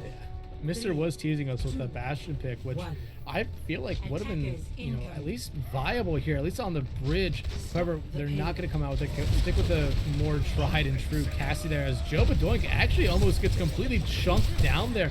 Nice dynamite from Date, who is absolutely reaping the benefits there in their ult charge, already up to 35%. However, Frick is also wreaking, or just, making sure they get all the ult charge from that right now, as we see that. Actually, we see the Lobsters here taking the fight to the high ground. Michael does take care of Tanagby, though. The Immortality Field has to come out from the side of the Meerkats here, as it does from the side of the Lobsters as well. And it's able to keep Michael alive here for the moment. Yeah, Date's Ash was something that was a little bit underwhelming in that first map, but now this is the prime example. This is the great scenario for them to really wreak havoc. The Dynamite cleave onto all of them. Like, Central has Bob already, for God's sake. It's so good in this composition, being able to get that over onto all 6 of this rush composition. And whilst that is kind of how you have to play it, you kind of have to Zud, you have to SM Orc onto this rush composition. We ran in a straight line. That was a great rock from the Gurgler to knock down Tanagby. Once the May falls, it's a disaster for this rush composition. Now, do they make a decision? Are they going to try that again? Are they going to try and run into them again and bleed more ultimate charge and potentially lose? Are they going to go on an angle, which means that they're only going to get spammed out? But it looks like they're going to try and run it down main, and that leads them into a flux, a great flux, and the Dragon comes through too. Doesn't manage to convert. There we go. The Baptiste falls. That falls. The Lucio falls right now. So no healing left for the Lobsters at the moment, and it's going to be a struggle for them. But Joe does find Michael. However, almost the rest of the squad for the Lobsters falls right after that. Yeah. And unfortunately for this attacking rush composition, I do like the TP change. It's actually quite good. Tanagby now going to decrease that gap. The poke phase, the team where both teams are staging, is going to be all important, but Sim completely negates that. It cuts it out. Have they caught Sam out? Yes, they have. That's the Orisa down now, with Michael coming back from spawn as well. Great opportunity for Lobsters to aggress. As I say that, the DPS of Meerkat Kollapse, they've got other ideas. Can they flip the fight? They are desperately trying to. They have taken out half the side of the Meerkats right now, though. Mr. is actually going over to the Hanzo now as well, so a complete DPS change coming here from the Lobsters. However, they do get enough members of the Meerkats to kind of push this card up a little bit. They're going to get into the final little bit home stretch here of this first point. Nice TP there from the Lobsters. It immediately turns into 2 kills there. They are looking for more. It does force out the Transcendence, though, from Dux, and the damage matrix from Sly. Michael does find Mr., and here comes the bomb from Dr. Juggle. Michael also does find a second one. Nothing from that bomb. Gusty, though, does find Dux. And the Lobsters are desperately trying to get as many more members of the Meerkats out as they can. They do take care of Michael and Sam. Down goes Sly. Here comes the Dragons from Reborn. Whoever, the cart is just past it far enough. They will not get anything from it. And Reborn is going to absolutely pay for that as we see the Lobsters cap the first point. I must have missed something here, because Lobsters did a great TP rotation to open up the fight, but it was managed to flip to the side of Meerkat Kollapse thanks to the Gurgler finding a pair on that Sigma. And then everyone barrels the spam composition. They all barrel into the tiny room on the left against the rush composition. So there's something that I've obviously missed there, because otherwise that decision is just borderline in, and these players are just not going to do that of their own volition. So there's clearly a call being made or a key pick they think they could get, and it ends up punishing them. But nonetheless, their rush composition, the tempo has increased so much now, they're going to get fluxed. Should be an opportunity for Meerkat Kollapse to bounce back. But we see the beat and the damage rates come out from the side of the Lobsters, keeping them alive and not necessarily getting a lot of use from that damage matrix. However, it doesn't necessarily matter, as they are all still alive for the moment because of that beat. Nice Tanagby, though, does fall with the wall ready to go, and Joe Badoink charges through, doesn't find anyone. Frick falls as well, and this might force a little bit of a fallback from the Lobsters here. However, they continue to lose members here, and they're desperately trying to fall back. Dr. Jargo is going to get DMAC'd into the river and die because they do not know how to swim. Yeah, Kollapse showing their experience here on this double shield composition. It's a great flux from Gurgler to start the fight. It forces the resources, and one of the easy things to do on double shield is to take your foot off the gas and just sort of collect them nice and happily over time. But they kept that spam damage, showing they were aggressive. And the Central goes through the window. That's the MVP. Through the window, double damage. Donch just gets deleted. And Central here on the Ash has been so good, so crucial in providing that all-important damage. Reborn, though, not going to let them get out for free. That's a Dragon Strike through the choke point. Any picks here are going to be so good for Meerkat as they drain time off the clock. 1 minute 38 left for this Lobsters push. I don't think they've overextended. Michael does fall to the Earthshatter. Donk finds 2, though, but Slimeball picking up that Reinhardt should just be the death of any Meerkat Kollapse fall for this fight, and this defensive hold is gonna, well, it's gonna stay held. Yeah, they did use a couple of ultimates to make sure they held that swap there. However, Michael it does have their ultimate ready to go, as you just mentioned. Reborn swapping over to the junk. However, look at what the Lobsters are going to come back into this next team fight with. 4 ultimates and possibly a quick 5th ultimate as well. So this is their time. Here comes the Dragons from Mr. Already able to find Ducks with that, and also putting in a lot of damage. They find Michael as well. That is what they desperately need here. Here comes the bomb from Jargo, throwing it over the building, able to find Sly with it. That is huge for them right now. A TP, a teleporter to get them onto that high ground there and take care of Date, and this should allow them enough space not to get to the second point, but at least get very, very close. We've got some great Hanzo plays in this division, and Optical is definitely up there with the best. Just no even TP needed for this Lobsters team, as Optical basically does it by themselves, finds a great pair. As now Lobsters, they're playing in a close fight. They know that Meerkat have to contest this payload. They have to walk into the effective swing range of the Reinhardt. They just get decimated by this Reinhardt Symmetra combo. It's going to be a nice air shot from Date to find Frick, but it's just going to be a consolation kill there. A little bit of damage, a little bit more stats to look good in the post game. Reborn does have the tire ready to go, and I like, most importantly, that Meerkat Kollapse have swapped. They're going to be going over to a Rhine Sig, so it's still got a little bit of spam potential, but they're trying to mirror the rush. I don't mind it. Great adaptation to go over into the 3rd point, but Louisiana Lobsters, though, this time bank slowly but surely ticking down. Yeah, here comes the tire. Tanakby also swapping over to the main now, already finding use of that, finding Reborn as they were in their tire. However, they fall right back after that from a charge from Sam.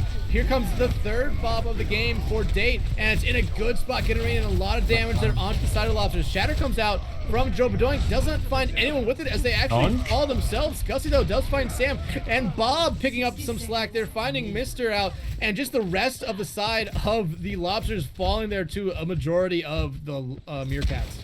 I wonder if Donch gets too over aggressive there, knocked 5 on the floor, but they all got back up and basically killed him. He was potentially over swinging there, although between that, I'm not quite sure there was any DPS behind him to be able to clean up. So he's got to go for it. Oh my, Central takes down both the Baptiste and the Casti on that high ground. That Ash is untouched, and that Dynamite is so lethal. Yeah, that is not what the Lobsters needed here. They do have 3 ultimates coming into this next engagement, but same could be said for their Meerkats as well. And those ultimates that are going to be ready for the Meerkats are going to be huge. Michael falls, though, and he had an ultimate ready. Shatter comes out from Sam, only able to find 2. They haven't fallen from yet. Actually, it's half of the side of the Meerkats who have fallen. We are going to tick into overtime here, but it seems like the rest of the Meerkats will be killed here. The only one able to get away is Sly, who does have their damage matrix ready to go. Dr. Jargo's bomb is going to be huge here. Same thing could be said for Joe Badonk's Shatters if he's able to get it.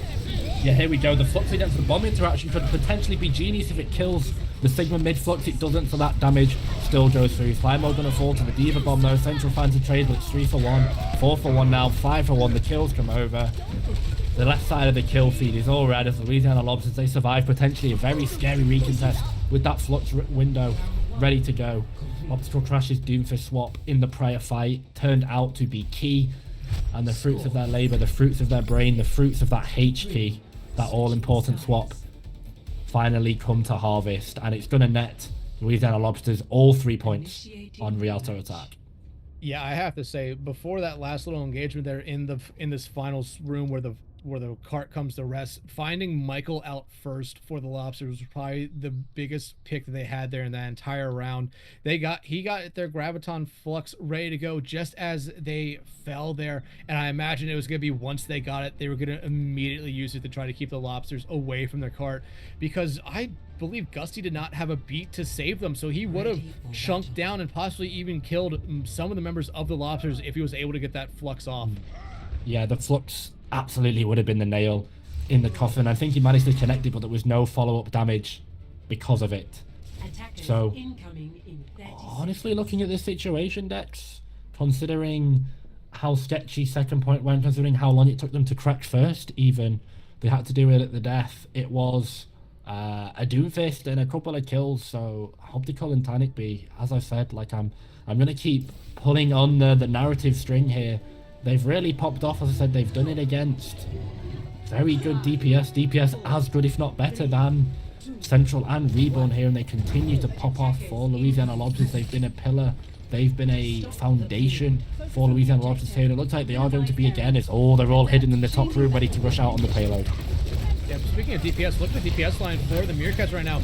Echo and Farah right now. Gussie, though, takes care of Sam right now, but Reborn comes right back, and Echo, or Date comes right back, taking care of some of the members of the Lobsters right now. Joe does find Date, however, it won't necessarily matter as it's just the tanks right now and Gusty on that Lucio for the Lobsters, but they're doing a good job in this very, very scrappy fight, making sure that they're still able to find picks. Down goes Jargo, who gets teammapped, and again decides to jump into the river because they do not know how to swim. They die. This is something that maybe the average fan won't appreciate. I don't know how meditated this is, but I love this double fly composition into that rush. It basically beats it on the spot. It's such an uneven matchup. The rush has to play it so well. They found Sam early. They managed to find Jurgler as well, but they left the two birds in the air. And speaking of two, that's a 2k from Reborn. Both supports going in the drink of the boot. This Farah has been dominating this lobby so far. Optical going to be going over to the soldier, but without a damage boost, it's going to be so hard to go against these double flyers. And now this composition is really going to be a struggle. Have they found the answer to this rush composition? But I think at least on this map, I really like how this composition is being played from Meerkat so far. Yeah, Reborn has that barrage ready to go. Tank, though, does find Ducks out early. That's a great pick for them. No res and no main support left for them other than Sly. But look at this. The Lobsters are coming back and picking up kill after kill. 3 straight for them. They're going after Sly at the moment. They do make it 4. And only really Date left behind them. They are able to take out Mister before that, but Frick able to finally get them there just before that cart gets the first point. Reborn and Sly sitting on their ultimates right now. Same thing with Jargo and Frick. Well, I did cast a cursed it, so sorry about that. Meerkat Kollapse, but I think the only lever that really gets pulled that ends up in a disaster is that Mercy going down first, and Ducks unfortunately did fall. Thanks to a couple of shots from the Peacekeeper from Panic B. If they can keep that Mercy alive, they're going to be so healthy and so dominant. Now the double shield tank's taking space, but the Pharmacy, once again, they go down early. Not sure what happened there. Reborn's barrage clearly went awry, and no Pharmacy. It's just going to be another fight loss for Meerkat Kollapse. I believe Tanic B might have flashbanged Reborn out of that barrage. They're pretty much ending it right away as we see Reborn get off the Farah, go into an Hanzo. Now Shatter comes out, only able to find Michael, but they are able to confirm that kill. And now the Lobsters are kind of pushing the Meerkats back a little bit towards their own spawn. However, the Meerkats are going to come back into this next fight with 3 ultimates, but the Lobsters have 4 ready to go. This should be the fight that Meerkat Kollapse win. They've got an overwhelming ult advantage. They've got 2 really strong timed ultimates, and the Echo is so good as well. As I say that, you need to use those ultimates, and you need people alive to do it. Sam goes down again, and even if eventually the Lobsters run out losers in this fight, they've drained so much time off the clock. And you might even be sticking around a little bit longer to live and potentially tell the tale. 52 seconds left on the clock. The Flux comes out. It's going to lift the Diva Bomb up. They have to copy to stay alive. Yeah, going after that Diva, a good pick. Here comes one bomb that's easily going to get rid of the shield for Joe Bedoing, and it does. They could not get into that room. They do get the crush kill on the Gusty, but here comes the damage metric from Frick, who does die, but the Meerkats are turning this around. Mister is popping their visor, but they do not get much out of it. And with 25 seconds left to go, we do see the Meerkats take that first point, but only 2 minutes and 50 seconds for them to push it to the second. Yeah, they commit everything in the farm as well. That Bongo coming out late is so disastrous because Sam falling means they can't hyper-accelerate their ultimates. One of the really unfair things about double shield is that when you use your window and your Bongo early, you basically hyper-accelerate yourself towards your other ultimates that can then sort of play in a cyclical nature, and one bounces off the other, etc. You snowball into an even more unfair ult advantage, and you maintain that strong ult economy. That did not happen, so now they're going to be in a ditch for a couple of fights or this double shield. Luckily, they have high ground control and spam angles to be able to extend the clock, but the clock right now being basically just over 2 minutes is not on their side. Reborn, though, finding Tanic out early and finding Gusty and Frick with their dragon. Reborn going in right now, finding 3 Ducks, and Michael come back and find 2 more, and only 1 member left alive. That is Mister, and Sam makes sure to take care of them to pretty much get the team kill there. The game won't count it as it, but I myself will.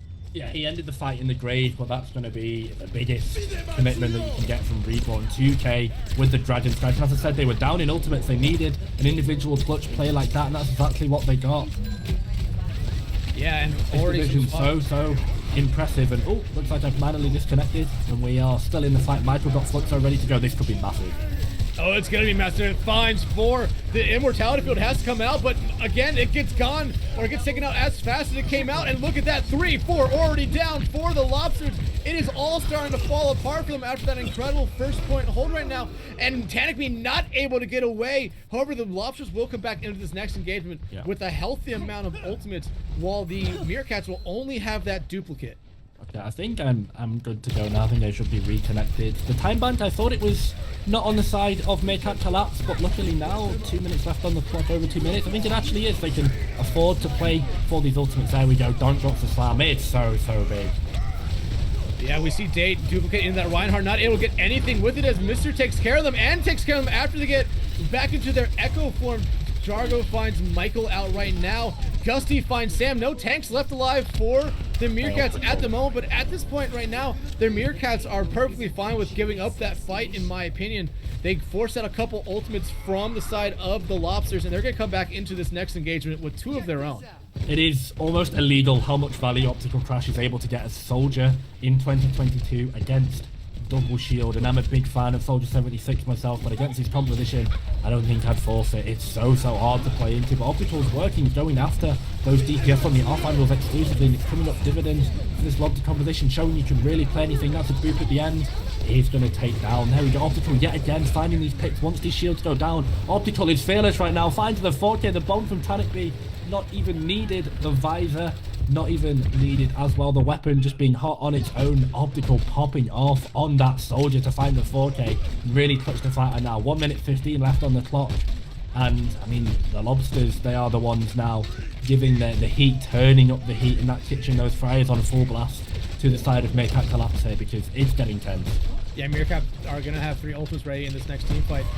The Lobsters have 2 ready to go. Popping one out here early, and probably the one I expected to see come out is going to force the Meerkats here just kind of play back and wait for this damage matrix to fall here before they come in. However, they did use their immortality field, so now the Lobsters know they can be a little bit more aggressive on this, but Michael's going to pop that Graviton Flux early, only able to find Mr. The Dragons come out from Reborn, not able to find anyone. Joe Badunk and Tanakby find 2, 3, 4 in this fight early. Joe Badunk just going in, cleaning up half the squad of the Meerkats, and now under 30 seconds left to go. They only are going to have Sam's Bongo and Date's duplicate slides. Damage matrix will be able to get back here quick. However, that might be to their advantage, as the Lobsters really will not have anything to throw at them at the beginning of this fight. No, this is not supposed to be happening. They're not supposed to be winning in this fashion. It looks like Reborn is trying to do it themselves with that Junkrat. The tie's going to come in though from Tanik. If it's big, it could be map ending. Date finds him though, so Blue still very much on the left side of the kill feed. Don't find in the trade onto Sam is going to be, well, instantly replied to by Michael, as that's the Reinhardt gone down. Reinhardt Orisa on the side of this Meerkat Kollapse composition. They weren't supposed to be losing. The spam composition so much more powerful against the rush, and it's been a great aggression. It's been a great lesson of tempo and just fearlessness from Optical Crash on this Soldier that's really managed to buy them a time and space into this fight. The overtime witch is burning Dexter down, and is do or die for this attacking team, and all they need to do to take this map is just clear them off the cart. Jargo and Frick are close to their ultimates. Here comes Frick's damage matrix. Michael takes out Tampy. Here comes the bomb though from Dr. Jargo, only able to find one punch. Good target there onto Michael. Fister finds Date. Frick finds Dux. The Lobsters are finding the necessary picks they need to do to make sure they go to game point here. And without that BAP getting back to the point, the Lobsters will make sure that they secure themselves on game point. It's the most illegal win I've ever witnessed. I have no idea how they've done this. This one is going to be going down in top 10 questions. Science still can't answer. They forced rush the entire time into a spam composition and won thanks to great usage of tempo. An almost crazy int level of aggression coming out. Donk, though, to be fair, has at least Donk and definitely some of the potentially other members as well I'm not too familiar with in this Louisiana Lobsters team. Donk, though, has played Reinhardt against Double Shield so much. I'm sure he knows the limits. He knows the how much he can swing, the limitations, the shield HP, the effective shield HP, the distance they need to close. Got all those numbers subconsciously calculated, because Lobsters, their pathing was so good. Their picks unorthodox, but it came out in the end, and it came up good for them. So aggressive, and they were rewarded for it. Sometimes I guess you just have to put it all on black and spin and hope for the best. And luckily for them, their lucky number was called. They hit the natural blackjack. Whatever you want to say, whatever analogy you want to use, Louisiana Lobsters walking out of Rialto as more billionaires. I think that reference is a little dated now, but nonetheless, they come out big winners in that map. As now we're going over to, I believe, 2CP, but not before we go to a quick break. So, Lobsters find themselves 2-1 up in this series. Match point, Meerkat Kollapse, a #1 seed, falling scraping. They're going to need these 5 minutes as much as we are to try and get themselves back in this series. We're going to be heading over to Volstaya with potentially Meerkat Kollapse going down into the lower bracket. Don't go anywhere. We'll see you soon.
Here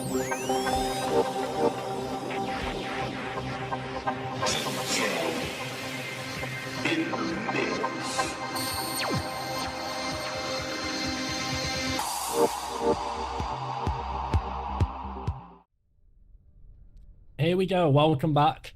League Zero Intermediate Division Winners Bracket Finals for a place in the Grand Finals. And this is something that potentially people predicted, but I don't think a lot of people really would have put any form of money or equity on. Louisiana Lobsters find themselves 2-1 up against Meerkat Kollapse as we're going in to potentially match point Volskaya. I love 2CP. I'm going to be your color caster as per, and joining me on play-by-play unchanged is Dex. Dex, what do you think of the series so far? I mean, this series has been surprising so far, honestly. The Lobsters, we talked about a lot. Not necessarily a team that I don't think a lot of people expected to get to this point. They barely, scooted their way into the upper bracket to start off. They beat the Melbourne Midnights 3-1, and a lot of people said they should have swept that one. But they didn't, and now they're coming into this game against the Meerkats, riding that momentum, and are currently sitting on game point on them, which, again, like you said, I don't think anyone would have necessarily expected to see this. No, I don't think so, and whilst I definitely favoured them in the rush composition, and it's something that we've been building up, and as I said, I've been very high on both of these DPS for the side of Meerkats all season long. As I said, we've laid out the credit list, we've laid out the award book for Meerkat Kollapse. We know how good they are. As one of the names in the lobby needs to be changed around, just as I've spotted that. Anyway, just to help prod out there before we get into this map. But back to what I was saying, I did not expect them to win on Rush on Rialto. That's something that maybe I'm a little bit outdated, and maybe I'm massively overestimating Double Shield because of the stopgap that we've had for Overwatch 2, but I feel like Double Shield should have just run out clearly with his air, especially with players mechanically good as Meerkat Kollapse.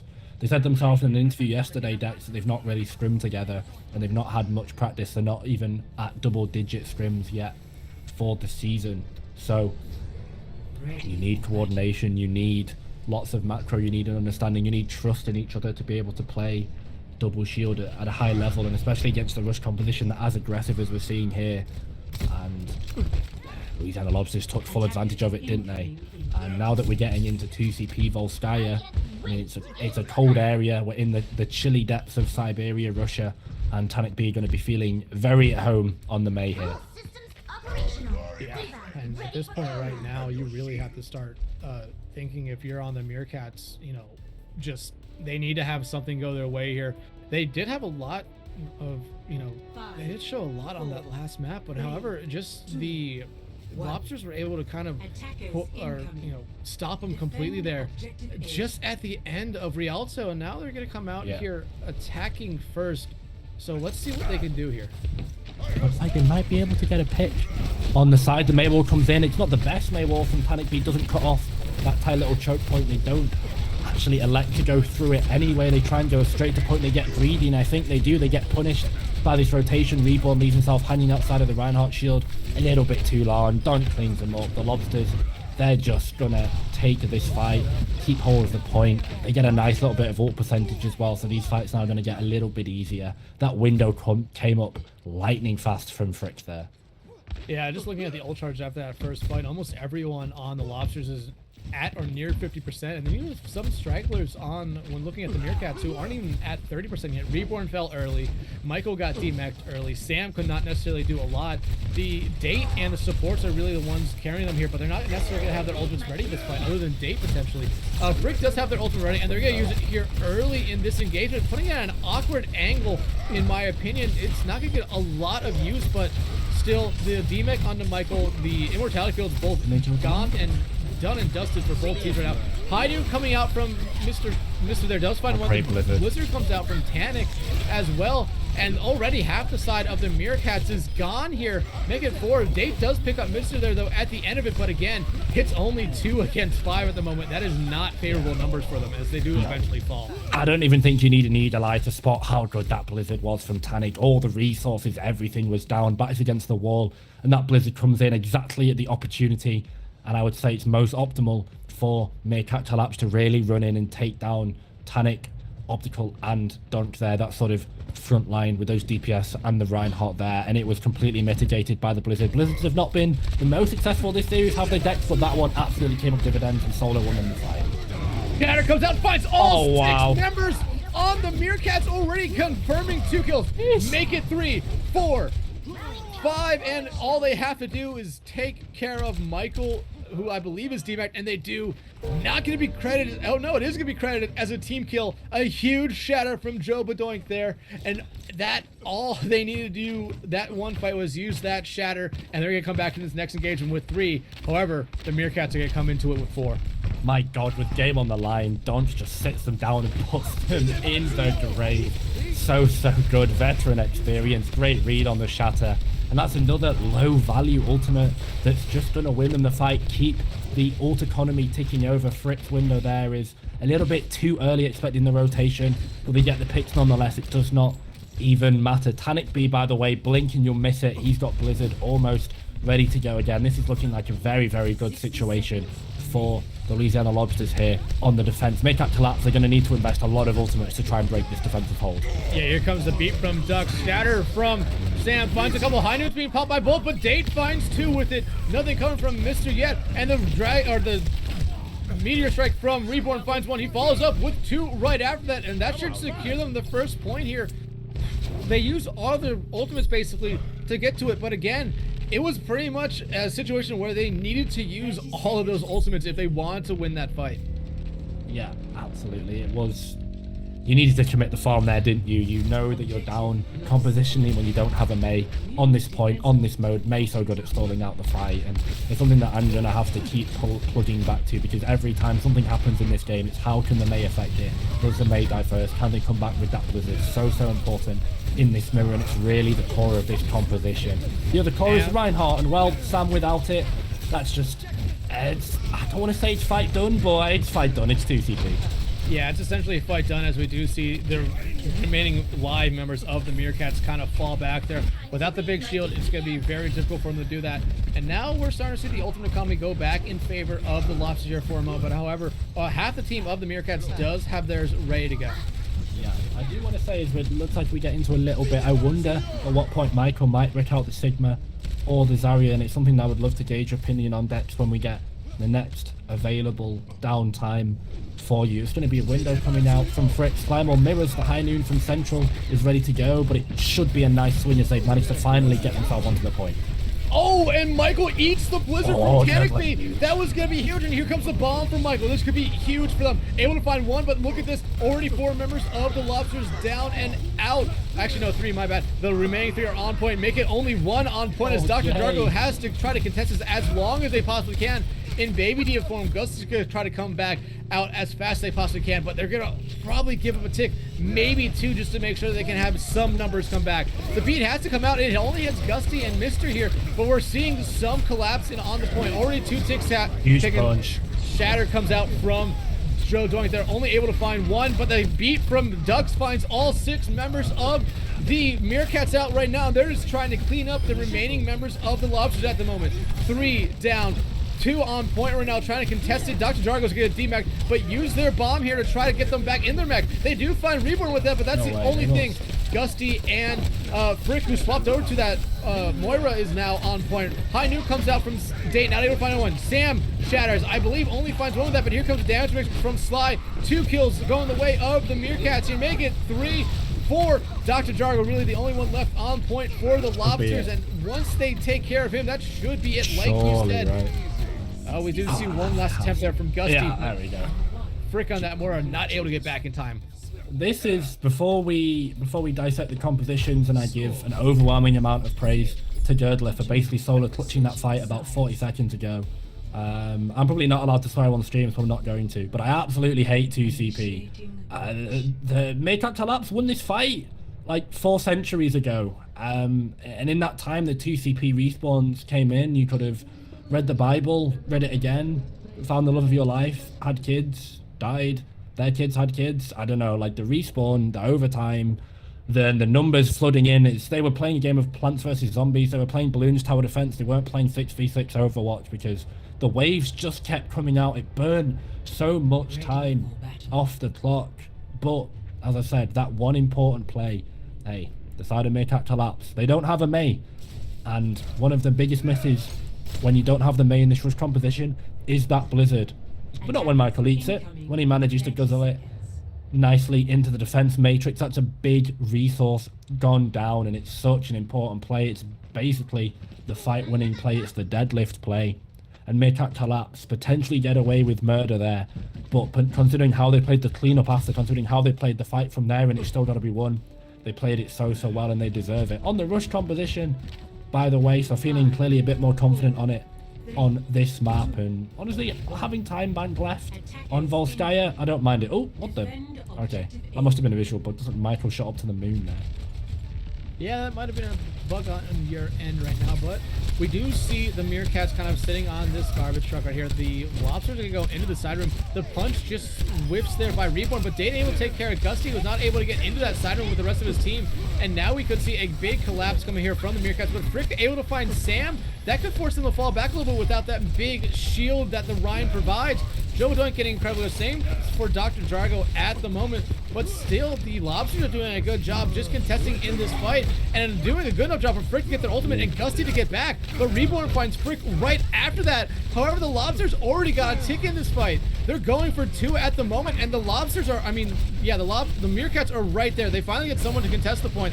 However, again, almost 2 ticks given up, and again, very close to 2 ticks. Reborn finds Mr. out, but everything's now starting to kind of tick back towards the way of the Meerkats. But a shatter comes out from Joe Bedoink there, not able to find anyone right after that, and they just start to clean up the Lobsters. Oh, well, that fight, I think, extended a little bit longer than we thought it was going to. Absolutely. That should have been wraps for this attack in it. And it just wasn't. Why? It's thanks to Reborn. They have had a bounty on the side of Frick, that Baptiste, that primary target. They found him every time, and it's only led to disaster once that Baptiste has fallen for this attacking team. That's going to be a high noon from the high ground. The speed gets in. The lamppost is the saviour this time for that Lucio. Gusty gets very lucky here. Slimemore's window, that I think is going to be potentially really good as they run right into it. Bomb coming out from Michael. Beat coming out from Gusty. It does kind of keep everyone alive for the Lobsters. Meteor Strike comes out from Mr. Doesn't find anything with it. Michael eats another Blizzard. Sam gets 2 with the shatter right after that. A turn of events there, as Tanic B is not allowed to, play Mei at the moment with Michael on this diva. Jodler just refuses to see a Blizzard in the lobby. He says, guys, we're not playing Mei. You're not playing Mei either. I will never see a Blizzard in my lobby, and he's absolutely refusing. This man does not care about global warming. He's not trying to lower the temperatures across the world. He's keeping it nice and hot with that defense matrix. So good. Key investment there for that defense matrix. So good. That's exactly what you need from a diva play. Oh, Dutch falling could be the game changer. Yeah, 2, 3 already down for the Meerkats as the Lobsters finally get something to go their way here. 4 down and 5 now down. This should be the point capped for the Lobsters. All they have to do is take care of Sly, who finally, Dr. Drago, with help from almost everyone on the Lobsters, able to take care of them. And now they're going to have a little bit extra time in their time bank coming into it. 4 minutes. They have to try to, cap this before a minute. But if they cannot do that, then their goal just becomes cap the point. I think so. 4 minutes should be enough time, as I said. Tanic B, luckily, even though his Blizzard has been eaten 2 times in a row, he's going to have it ready to go here. It's a great start to the fight, and as I say that, it collapses thanks to the 2K high noon from Central up on the high ground, uncontested. The Peacekeeper, well, I mean, it keeps the peace for the point at least. And that's going to be the attackers running back to spawn with their tails between their legs. Meerkat Kollapse. They're going to hold for now, but that Blizzard once again from Tanic B, it almost feels like an inevitability, doesn't it, Dex? You know that Tanic B is going to connect with that all-important ult at one point, and when he does, it could potentially be disaster for this defensive side. I mean, if I'm Tanic B, I'm watching Michael's every move right now. You have that Blizzard ready. You don't want 3 straight Blizzards to be in here. Here comes the damage matrix from Sly here to start off everything right now. But look at this, already 2 down for their Meerkats. They do find Frick, and the Meteor Strike does come out from Reborn. Bomb does come out from Michael as well. The Blizzard finally does come out, but I don't think it's necessarily found anyone yet. Beat now comes out from Gusty, hits 5 members of the Lobsters right now, all 5 around the point, and they continue to pick up the kills. Joe Badonk, Tanakby, and Dr. Drago just cleaning up at the moment. Sam comes back. Ducks has to pop the beat of their own as we see Date swap over to the Tracer just to try to get back to contest the point and try to move their way around the point. Reborn is back on that Doomfist, not allowing the Lobsters to get 2 ticks as of yet, but they continue to pick up kill after kill. Now another meteor strike here from Mr. does force some of the Meerkats off the point for the moment. They finally ticked over into that second tick as Shatter comes out from Sam, finds 2. Michael finds Frick, Mr. Phil finds Slide, Date finds Tanakby. That's a nice pick, and the D-Mech there, but Joe Badonk and Mr. Fister there able to find 2, keeping this fight very much alive for the Meerkats right now. No way. 3 straight kills for them. Ducks though finds 1, and that could be it there with that 1 kill. We do see Sly on the Moira, not able to get back in time, and the Lobsters have a larger time bank than the Meerkats. Oh, from the jaws of defeat, from the absolute depths of hell, from panic stations, from, I think it's DEFCON 5 is the reference, to use an American term. It looked like a disaster for the attacking team. Everyone went scrambling. Joe Badonk, the Reinhardt, this composition falls first, and then that massively opens up the gaps in this composition. They cannot stay behind that Reinhardt shield. They cannot cover off an angle of fire. Central comes in, builds up a pulse bomb in basically 2 seconds, manages to get the stick, but whilst this was going on, Optical was just killing everyone. Had about 9 bites of the cherry to do it, to be fair. Definitely missed an opportunity to do it quicker, but hey, you can't complain. You can't be too critical of this Doomfist as well, because he needed to stay on the point, stay alive, played his life so well. Got an insane punch off the spawn before the fade of Slimeout could come in and save him.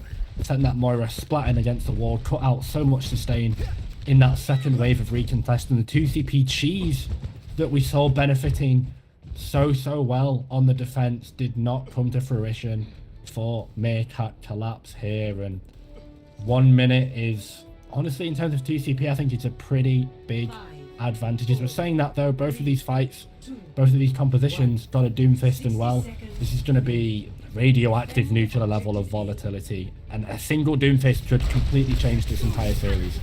Yeah, but if you remember the first time the Meerkats attacked here, they really did struggle to find anything for essentially the entirety of the 4 minutes they get to start. And Tanakby finds Reborn to start out. Mr. finds Sam, and it's already starting to fall apart here for the Meerkats. Already 2, 3, 4 down for them right now, and they're going after a 5th one there as Michael jumps off the map to regroup with the rest of their team, and we're already seeing some swaps come out for them. The pharmacy now coming out for them, for the Meerkats. Yeah, I like the pharmacy swap. I think they should really go full compositionally with it and play Sam on something like an Orisa, because it's rush pharmacy. Come on. We know this composition has not been optimal or even slightly good since like season 24.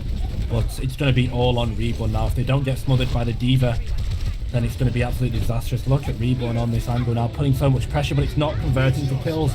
Punch from Optical is going to send that Diva back. The overtime wick has started. The tick has not yet been given over. Reborn finding the picks. Reborn trying to do it. If they can find the Farah, it's only going to be good for the Lobsters, and it gets better. The Diva goes down too. Looks like the Lobsters have held.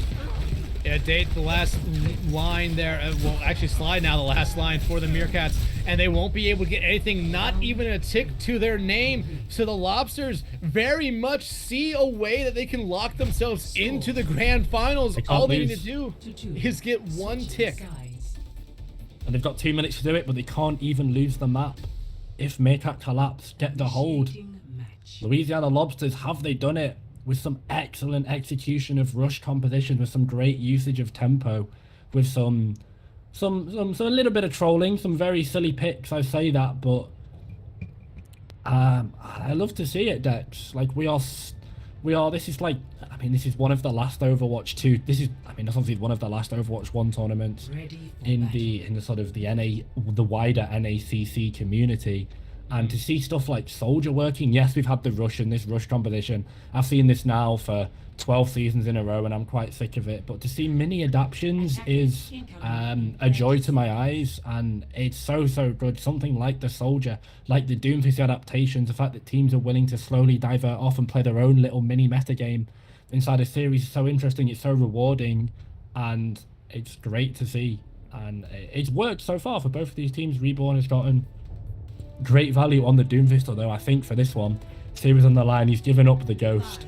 He's finally fell, and he has locked the May. So gone off that comfort Doomfist, and I mean, he needs to, because the ice wall, I think when you've got 2 minutes and you can't afford to lose a fight, the Doomfist I think is just too risky. Both teams know this.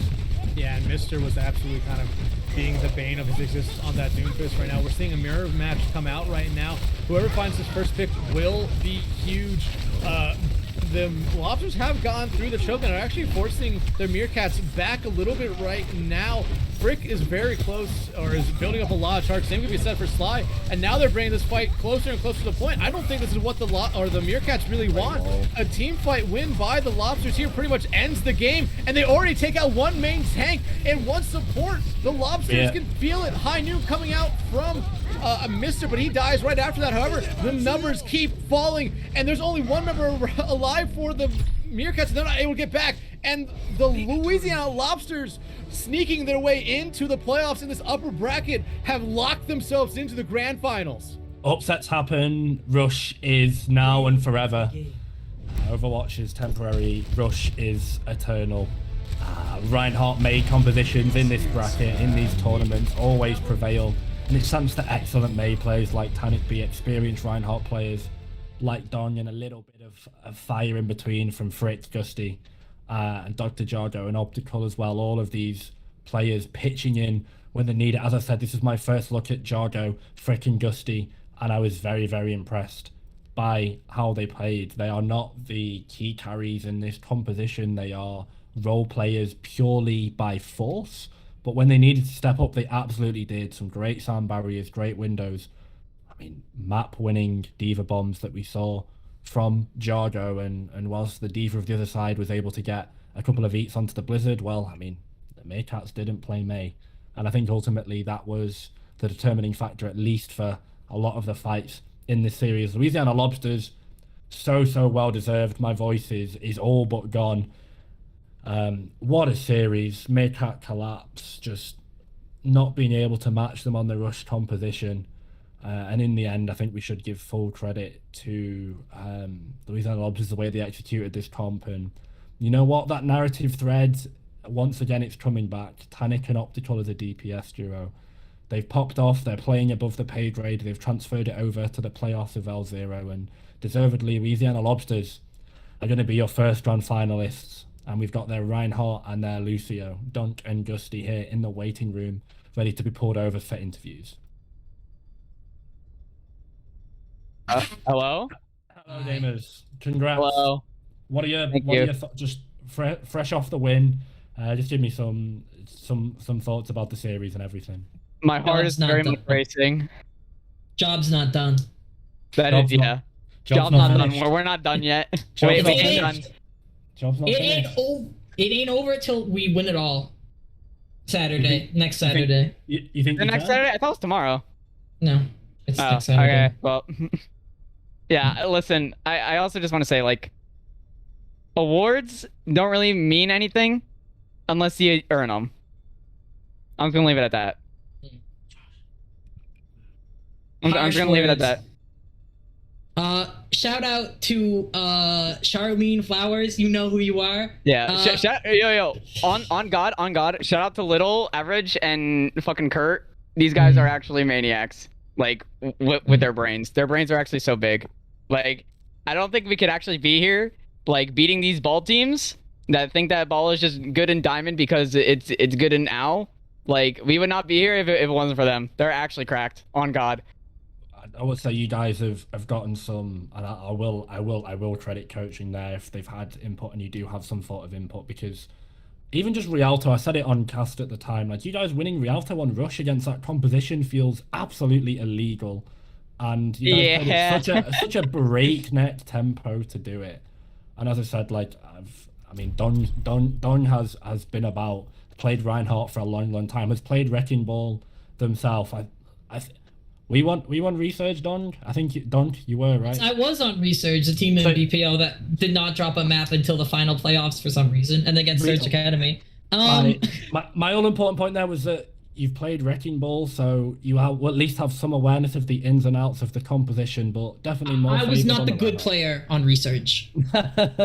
This is not me being humble. I was the weight to be carried. Mostly me. But I mean, this series, you showed up and absolutely dominated. So how does it feel? I love to walk forward and see people die, love both in watching real it. life and in Overwatch. Wait, what?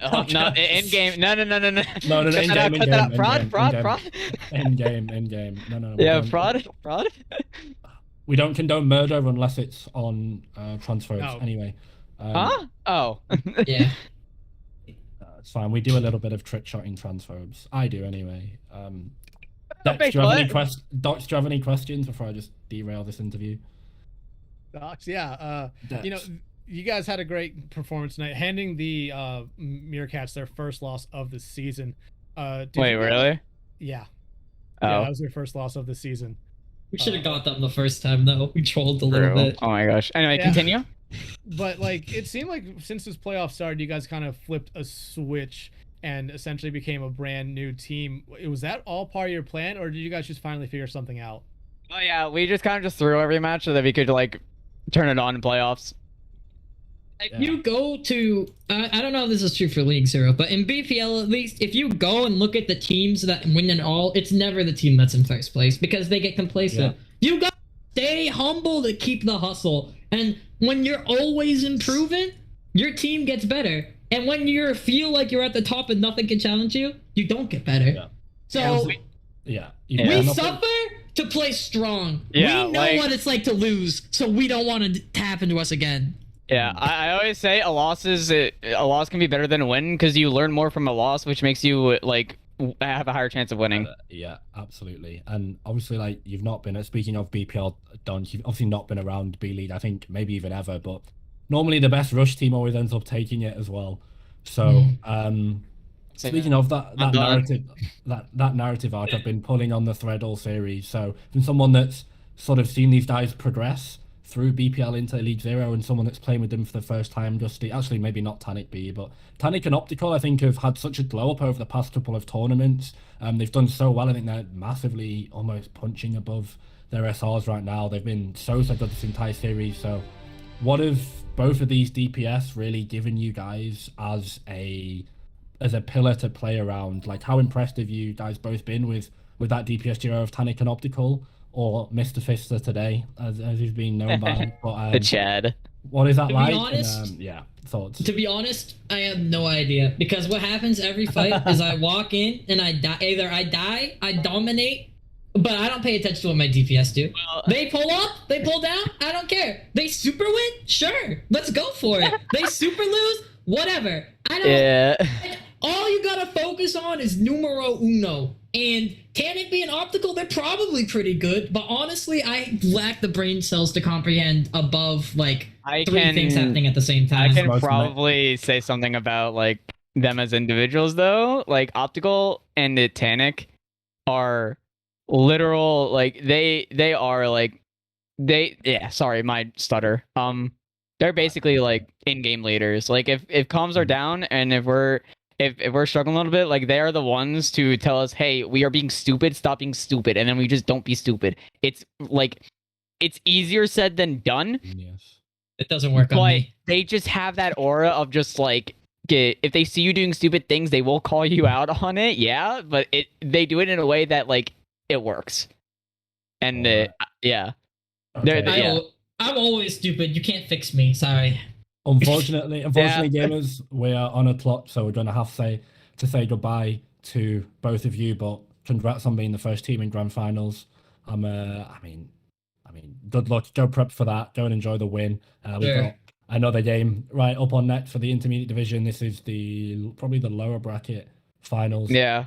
I Ooh. Can I imagine say this is one thing before we go? Sure, Make it quick. Yeah. Advanced tier, you guys missed out. What? Eh. Bro, I don't know. I'm not good enough for advance. Trust me. I don't know. Wait, are you talking bro. about yourself? I'm just Okay. saying, I went to 6 advanced pugs. No one wanted me. Yeah. Well, you All I'm know, saying. I have seen some egregiously bad Okay. like fat kids in League Zero. I will say there are some players. I saw Dust get fat kidded. That boy is crazy. Dust is good. Oh, All right. Hey. Okay. We're gonna have to pull the plug on this. But Donk interviews always content. Thank you guys so much. My name has been Jace, the caller tester for the evening. I'm gonna go and rest my voice and eat my keys. Dex, I'll throw it to you. You can lead us off for the next series. Yeah, we're gonna take a short break. We'll be back with the lower bracket semifinals of the Melbourne Midnights versus the Blind Eye Society.